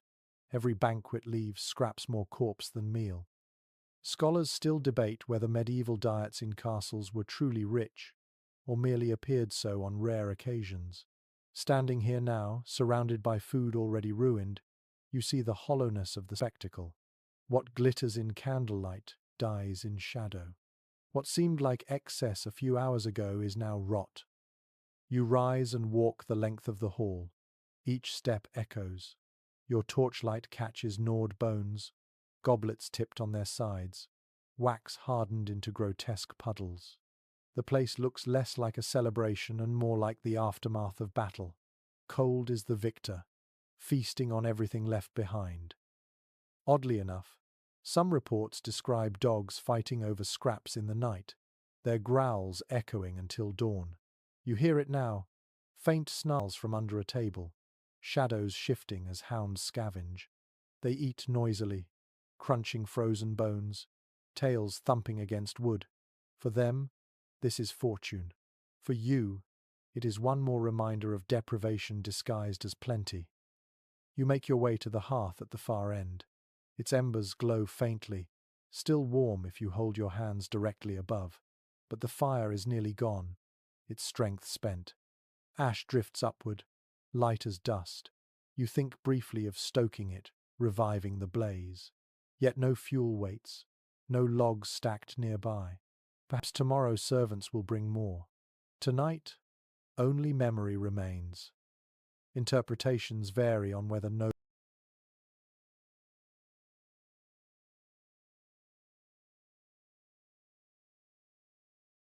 lingered long after feasts, drinking and boasting into night. Perhaps they did, when wine flowed and fires roared. But tonight, the emptiness proves another truth. Warmth and noise vanish quickly, leaving stone behind. You step back toward the door, glancing once more at the frozen banquet. The platters gleam faintly, grotesque sculptures of what was once nourishment. The air is colder here than when you entered, or perhaps it's simply that hope has drained. And you realize, in this castle even feasts are fragile. Abundance is temporary, comfort fleeting, and joy swallowed whole by frost. The banquet hall fades behind you, its frozen scraps left for vermin and dogs. You follow the servant's lantern through another warren of corridors, until you're shown back toward the chambers where others lie restless. It is deep into the night now, yet rest proves elusive in a castle like this. The air is thick with coughing. It echoes through doorways, threads down stairwells, rises from straw pallets. One cough is sharp and dry, another wet and rattling. Together, they form a grim chorus, punctuating the silence like tolling bells. You pause, listening, and realize how constant it is. Breathing in this fortress is never quiet, never easy. Medical records from the period show that colds, fevers, and lung ailments were constant companions of winter. The damp stone walls, the smoky air, the drafts from broken shutters all conspired to weaken bodies already half-starved. Tonight, you witness it firsthand. One peculiar note from a physician's diary mentions winter coughs so fierce that people vomited or cracked ribs. You walk past a chamber and hear just such a fit, a violent spasm that shakes the doorframe. A servant rushes in with a bucket, but the sound continues, ragged and relentless. You move on quickly, stomach tight, ears ringing with sympathy. You peek into another chamber. Families huddle together on straw beds, their bodies pressed so close they seem fused. Children shift uneasily, faces pale, lips blue. A boy wheezes, each breath whistling, his mother rubbing his back in weary circles. She whispers soothing words, but her own cough betrays her fatigue. The room smells of sweat, mildew, and sour breath. You retreat, overwhelmed. Oddly enough, some chronicles describe remedies for such nights. Possets of hot milk and ale, honey stirred with herbs, even roasted onions pressed to the chest. You doubt many here can afford such luxuries. Instead, they clutch thin blankets tighter, trusting body heat and prayer more than medicine. You pass another chamber, this one for soldiers. The men lie wrapped in cloaks, armor stacked in heaps nearby. Their coughs are deeper, harsher, echoing like drums in the stone space. One man mutters in his sleep, tossing, his breath wheezing out in clouds. Another wakes abruptly, hacking, then spits into the rushes. The sound is wet, the smell metallic. He lies back down without a word. Most historians agree that sleep in castles was fragmented, punctured by cold,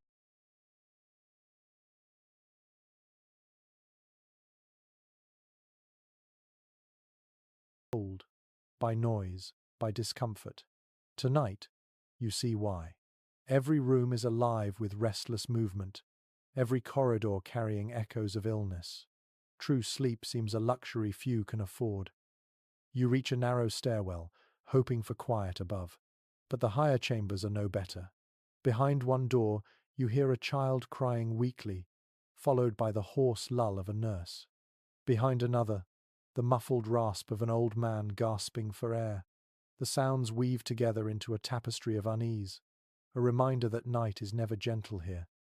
Oddly enough, some letters survive from nobles complaining of their own coughs, despite heavy curtains and feather beds. One lady writes of waking with ice on her pillow, her breath frozen into crystals. You think of her as you walk, your own nose tingling, throat raw from smoke. Even wealth cannot banish winter's reach. The draught intensifies as you pass a window slit. The flame of your torch bends, nearly extinguished. For a moment, you stand in near darkness, listening to the chorus of coughs, the sigh of wind, the rattle of wood. The sensation is overwhelming, as if the castle itself breathes sickness into every corridor.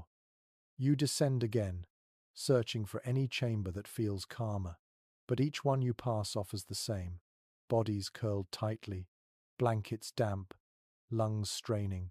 You notice the smell everywhere now, a blend of smoke, damp wool, and phlegm. It settles into your cloak, into your skin. You cough yourself, startled by how quickly the air has claimed you. There's still disagreement among historians about how common death was in such winters. Some suggest most survived with misery. Others argue mortality soared, especially among children. Tonight, the line between survival and loss feels razor thin. Each rasping breath could be the last, and no one here would be surprised. You lean briefly against a wall, exhausted.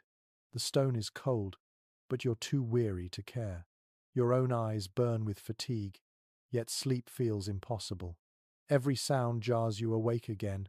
Every draught slices through your cloak. You wonder bitterly how anyone managed to live long in such conditions. One servant passes, carrying a bucket of water. His face is pale, his lips cracked. He pauses to cough violently, nearly dropping the bucket, then straightens and trudges on. Duty continues, even in sickness. You watch him vanish, his steps unsteady, and realize again that life here is not about thriving but enduring. Oddly enough, some scholars suggest people became accustomed to the noise of coughing, treating it like background sound. Perhaps true, but tonight, your ears cannot adjust. Each fit pierces you, reminding you of frailty, of bodies betraying themselves in the dark. You push onward, torch flickering low. Your legs ache, your chest feels tight, and still the coughs echo. The castle is alive, yes, but alive with misery, a hive buzzing not with industry, but with sickness. At last, you reach an alcove and sink onto a bench.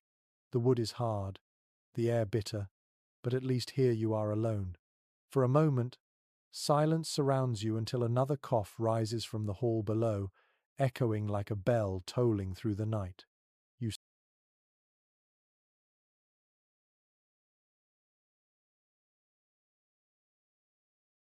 sigh, close your eyes, and accept it. In this castle, nights are not for sleeping. They are for coughing, for shivering, for waiting until dawn. The night drags on, each cough echoing like a hammer strike in your skull. When at last the blackness of the sky begins to pale toward grey, you expect relief. Morning must surely bring warmth, or at least a reprieve from the suffocating hours of darkness. But as the first light slips through the cracks of shutters and windows, you realize how wrong that expectation island. Dawn in a medieval castle does not mean comfort. It only means another round of endurance. The corridors are awake with movement. Servants shuffle stiffly, carrying buckets of icy water fetched from wells. Their faces are pale, their breaths clouds in the dim corridors. You pass one girl who has spilled half her bucket, the water freezing instantly on the stone floor into a slick hazard. She kneels, trying to scrape it away with bare hands already raw with red cracks. The sight tells you clearly, day has changed nothing. Records from the time often describe mornings as the hardest part of winter days. When fires had died and bodies woke stiff and shivering, you see proof in every corner. Nobles drag themselves from canopied beds, complaining bitterly as servants help them dress. Their garments, stored overnight, are as cold as armor. A boy holds out his master's boots. Frost clings inside them, biting at the noble's toes as he slips them on. He winces, curses, but wears them anyway. One curious custom noted in chronicles was warming clothing by the fire before dressing. But the castle has too few hearths, too many bodies. Servants prioritize cloaks for the lord and lady, leaving others to suffer. You yourself shiver as your cloak stiffens again, sweat from the night now frozen into damp patches. You step into a chamber where a fire is being coaxed to life. Two boys kneel, blowing onto embers, their cheeks hollow, their lips cracked. Sparks rise weakly, refusing to catch on damp logs. The boys cough, eyes watering, but they persist. At last the flames flare, sputtering smoke into the room. The nobles gathered nearby cheer faintly, hands outstretched. Yet the warmth reaches only a narrow circle, while the rest of the chamber remains a cavern of frost. Most historians agree that mornings in castles were spent rekindling fires, sweeping rushes, and breaking ice on water jugs. You witness it all. A servant hacks at a bucket, splinters of ice flying. Another shakes a jug, the frozen block rattling inside. A woman stirs porridge over a flame, the oats clumping heavily, steam mingling with her visible breath. Breakfast here is not luxury, it is survival food, heavy and bland, meant only to keep the body going. Oddly enough, some letters mention nobles rising late in winter, unwilling to face the cold. You can understand. Even now, lords linger in chambers, barking orders from behind curtains, reluctant to expose themselves to the morning draught. Servants scurry in and out, arms loaded with cloaks, boots, and bowls of gruel. The castle hums with activity, but little joy. You step outside into the courtyard, hoping dawn might bring light at least. The sky has indeed brightened, but the sun is pale, a faint smear through thick grey clouds. Its light gives no warmth, only reveals more clearly how the snow crusts every surface. Footprints from the night have frozen solid, sharp ridges that trip your boots. Smoke drifts from chimneys, thin and reluctant. The air is sharper than ever, stinging your lungs with every breath. Chroniclers sometimes wrote of water freezing inside jugs, even after being set by the hearth. You test it now. A trough stands in the yard, filled yesterday. The surface is thick ice, so clear you can see straw trapped inside. You strike it with your fist, and pain shoots up your arm. The ice doesn't even crack. A guard trudges by, his spear slung over one shoulder. He yawns, eyes bleary, nose red. He stamps his feet hard, trying to shake blood into them. Another follows, cloak stiff with frost, beard crusted white. They glance at you but say nothing. Their silence speaks loudly. Morning has not spared them either. There's still debate among scholars whether mornings were truly colder, or if people simply felt them more keenly after restless nights. But as you rub your hands together, breath misting thickly, your own body answers. Morning is worse. The night's small scraps of warmth, body heat, dying embers, damp blankets have all vanished. Dawn brings exposure, and exposure brings pain. Oddly enough, one monk's record describes frost forming on ink in the scriptorium, forcing them to delay work until midday. You think of that as you pass a doorway where a clerk sits hunched, quill hovering. His inkpot is solid, his parchment curling in damp. He shakes his head, muttering, then blows onto his fingers before trying again. His breath fogs the page, leaving tiny crystals where it lands. The futility makes you ache. You walk past the stables, where horses stamp their hooves, steam rising from their nostrils. They look as miserable as the men, their flanks crusted with frost where sweat froze overnight. A boy shovels dung, his movements sluggish, each exhale a cloud. Even beasts of burden suffer, their strength dimmed by winter's grip. The smell of porridge wafts faintly from the kitchens. You follow, hoping for warmth.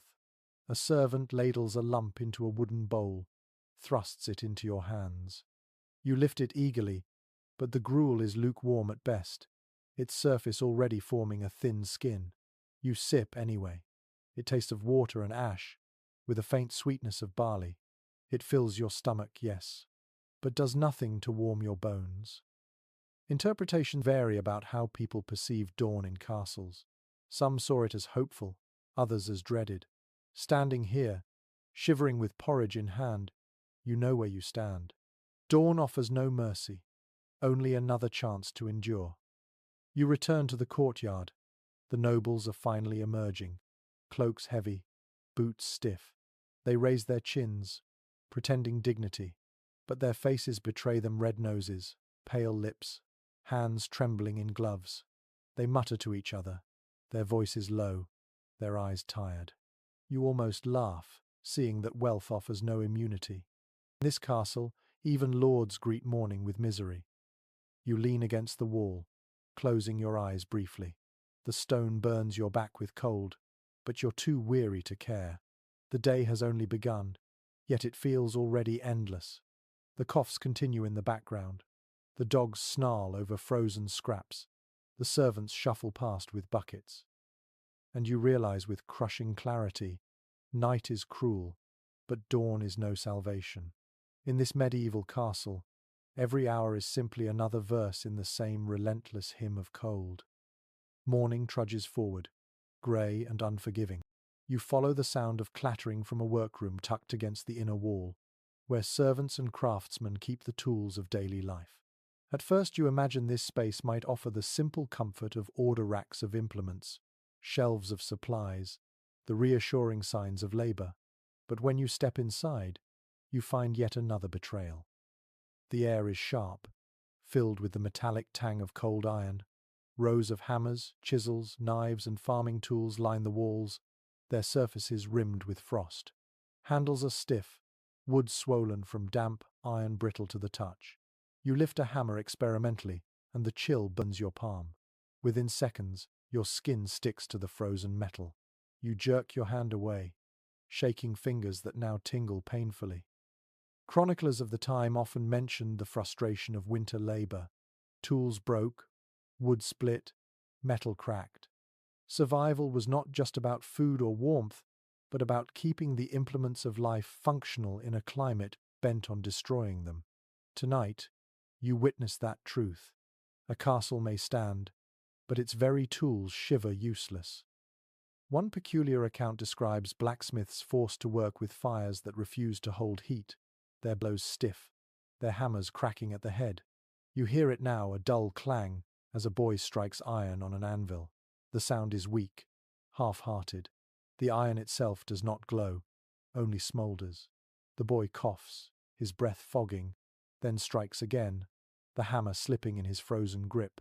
Sparks flare briefly before fading, the light swallowed by damp air. You glance at a barrel of nails. Their heads glisten with frost, edges sharp, points dulled by rust. You pick one up, but it slips instantly from your stiff fingers. It falls with a faint ring, lost among dozens scattered on the floor. You crouch to retrieve it, knees aching from the stone. The cold bites into your skin, numbing even before you rise. Oddly enough, some records note servants warming tools in fire before use, holding them in glowing embers until metal softened. But such tricks brought risk. Tools warped, handles scorched, accidents multiplied. You watch as one man places a spade too close to the hearth, the wood blackening, the smell of smoke rising. He curses softly, pulls it back, but the damage is done. The handle is weaker, the blade still too cold to bite earth. Most historians agree that castles in winter functioned at half capacity. Work slowed, tasks piled, repairs went undone. You see it in the walls here, gaps stuffed with rags, doors swollen against frames, hinges stiff with rust. Tools meant to mend these things lie useless, frozen stiff on their racks. A saw leans in the corner, teeth gleaming faintly. You run your hand along it, but the edge is dull, eaten by frost and age. You imagine trying to cut firewood with it, the teeth slipping, the handle biting your palm with cold. Even gathering fuel for survival becomes torment when the very tool betrays you. Oddly enough, some chronicles describe servants urinating on locks to thaw them, a crude but effective solution. You glance at a chest in the corner, its iron padlock stiff with frost, and almost laugh bitterly. Desperation forces strange choices, and here, dignity freezes as easily as water. A carpenter nearby struggles with a plane, pushing it across a warped plank. The wood resists, fibers stiff, shavings curling sluggishly. He mutters under his breath, sweat freezing on his brow. Each stroke is harder than the last, his breath coming ragged. The tool scrapes, screeches, then sticks entirely. He slams it down in frustration, and for a moment silence fills the room. There's still debate among historians about how much winter halted castle work altogether. Some argue life slowed to a crawl, others that necessity forced constant motion. Standing here, you feel both truths. The tools resist, yet people persist, not because they want to, but because they must. You walk past a rack of scythes, their blades rimed with white. They look more like relics than weapons, their curves stiff, their edges dull. Once, they might have harvested fields. Now they gather frost. A shovel rests nearby, its scoop crusted with ice. You lift it, and flakes fall to the floor like brittle snow. The weight feels heavier than it should, burdened not only with ice but with futility. Oddly enough, some artisans wrap their hands in scraps of fur to grip frozen handles. You look at your own hands, reddened and raw, and envy that ingenuity. But fur is scarce, reserved for nobles. Here, workers make do with stiff wool, its itch no match for frost. The air grows smokier as a forge sputters. A blacksmith pumps the bellows, but the flames barely respond. The iron he holds glows faintly, nothing more. He curses, slams it back on the anvil. The sound dull, lifeless. You realize that even fire cannot conquer winter fully. Even the forge, symbol of strength, bends beneath frost's weight.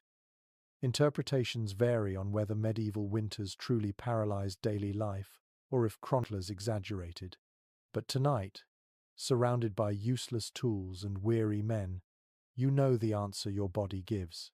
Paralyzed or not, suffering was constant, and the struggle to keep tools functional was as draining as keeping people alive. You move toward the door, torch raised. The room behind you hums with clanging, coughing, muttered curses. The tools hang stiff on their racks, glittering faintly in torchlight, like frozen relics of a forgotten age. You step back into the corridor, cloak heavy, breath shallow, and you realize with bone-deep certainty, in this castle, even the means of survival betray you. Tools meant to serve instead punish, frozen useless in winter's grip. Daylight should bring relief. You expect the grey sky, however bleak, to lift the weight of night. But when you step into the courtyard again, you find the day as merciless as the night before, only longer. The sun, a pale smudge behind heavy clouds, gives no warmth. Its light is thin, like watered wine, barely enough to brighten the snow-crusted ground. Shadows do not fall sharply here. Everything is washed in the same dull grey. You pull your cloak tight, though the wool itches, offering little more than irritation. Around you the castle stirs sluggishly to life. Guards pace along the walls, their breath rising like smoke. Servants scurry with buckets and baskets, heads bowed against the wind. The sound of coughing still echoes from every corner, blending with the scrape of boots on stone. Contemporary chronicles often noted that medieval winters were not just cold but colourless. Fields lay barren, trees skeletal, skies perpetually heavy. You see that truth now. The world looks drained, as though someone has wrung out every hue and left only grey and white. One peculiar description in a monk's journal compares such daylight to living in a painting unfinished, where God forgot his brush. You understand his meaning. The courtyard feels like a sketch, half-formed, drained of vitality. Even banners that once gleamed with dye now hang limp and faded, their reds dulled to rust, their blues to ash. You wander along the wall, boots crunching on patches of ice. The moat below remains frozen, its surface dull, streaked with yellow and grey. The smell rises faintly even now, carried by shifting drafts. You turn away quickly, though the stink follows in memory. Most historians agree that daylight hours in winter were short, limiting work. Yet here, even in full day, little is accomplished. Tools break, fires die, hands stiffen. You watch as a servant tries to split wood in the yard, his axe bouncing off the log. He curses, tries again, only to have the blade slip, nearly striking his own boot. He drops the handle, clutching stiff fingers, breath ragged. The log remains whole, mocking his effort.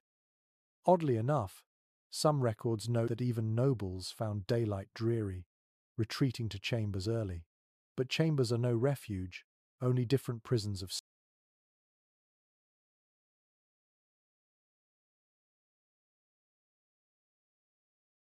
stone and frost. You think of the frozen beds, the shivering servants, the restless coughing. There is no sanctuary here, only rotation between miseries. The sky grows darker, though it is barely midday. Clouds gather, heavy and low, blotting out what little light remained. Snow begins to fall slow at first, then faster, flakes swirling across the courtyard. They sting your face, melt briefly, then refreeze in your cloak. The world, already grey, becomes whiter still, its edges blurred. Chroniclers often wrote of snow burying castles for weeks, blocking gates, collapsing roofs. You feel the weight of it now, pressing down from the sky, smothering sound. The courtyard falls quieter as snow thickens, footsteps muffled, voices dampened. Only the wind howls.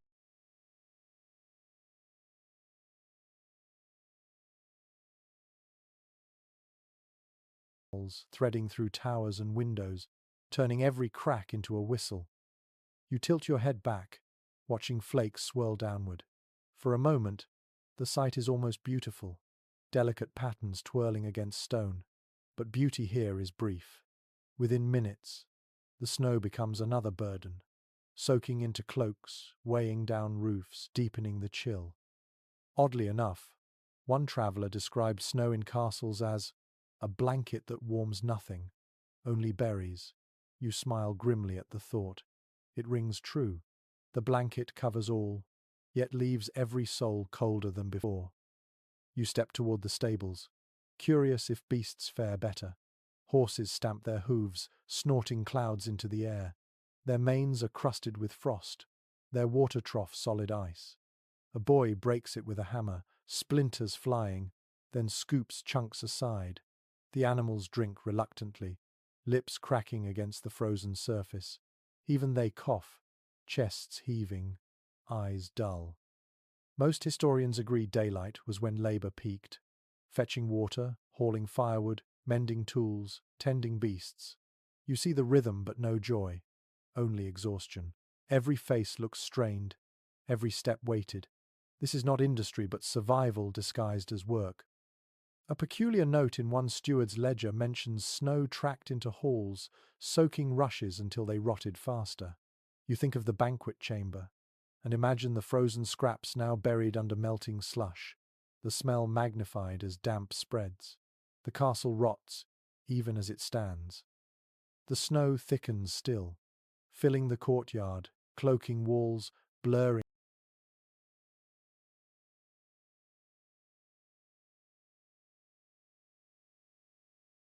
towers.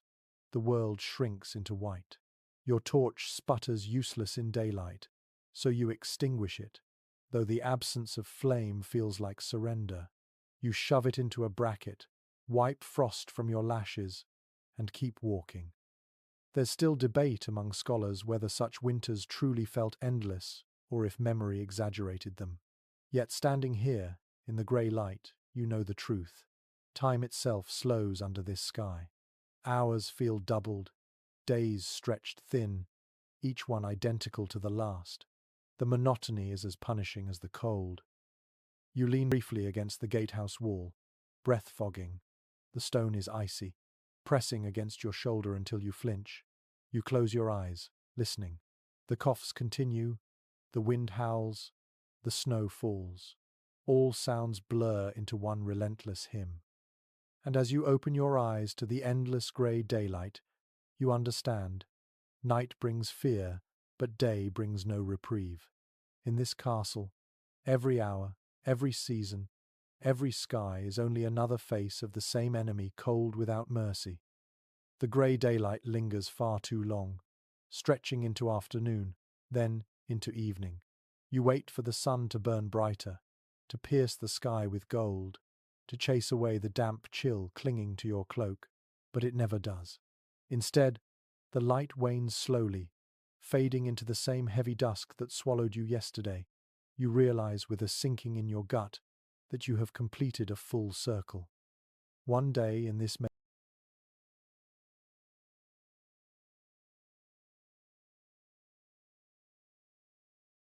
medieval castle feels like an eternity, and yet the cold promises to repeat again tomorrow. You walk through the courtyard once more. Snow lies deeper now, heaped against walls, crusting in uneven ridges where boots have trampled. Dogs dig for scraps, their muzzles white with frost. Servants shuffle past with buckets of slush, their faces blank with exhaustion. The same coughs you heard last night echo still, unchanged. Suffering here does not pause for daylight, and certainly not for the cycle of hours. Contemporary chronicles confirm that winters blurred time itself. Days melted into nights, weeks into months, all defined only by hunger and cold. You feel that blur tightening around you now. The castle has no rhythm of comfort, no reprieve, only endless repetition. One peculiar note from a clerk's journal remarks how ink marks froze on his quill before drying, smudging records. You imagine your own footsteps recorded similarly, blurred, smeared, half vanished by snow before the day is over. In this place, permanence belongs not to people, but to cold. The torch you carry smokes heavily, leaving streaks of soot on your cloak. Your arms ache from holding it high, yet you cannot put it down. Darkness presses on you the moment the flame dips, eager to reclaim its territory. You think back to the dungeon, the chapel, the hall, and realize every space you've visited has taught the same lesson. Nothing is safe. Not food, not warmth, not prayer, not even knowledge preserved in books. The castle is both fortress and prison, its stones allies of the cold rather than its shields. Most historians agree that life in these castles was endurance, not romance. Tonight, you know that truth in your bones. Your lungs ache from smoke and frost, your joints burn from damp stone, your skin crawls with the memory of rats. You are exhausted beyond words, yet sleep feels impossible. The cold has carved itself into your marrow, making even rest a battle. Oddly enough, one noble's letter mentions longing for spring so desperately that he dreamed of flowers nightly. You close your eyes now, searching your own imagination for spring fields, green, air soft, sun gentle. But the vision falters, overtaken by draughts and coughs, by dripping water and frost on windows.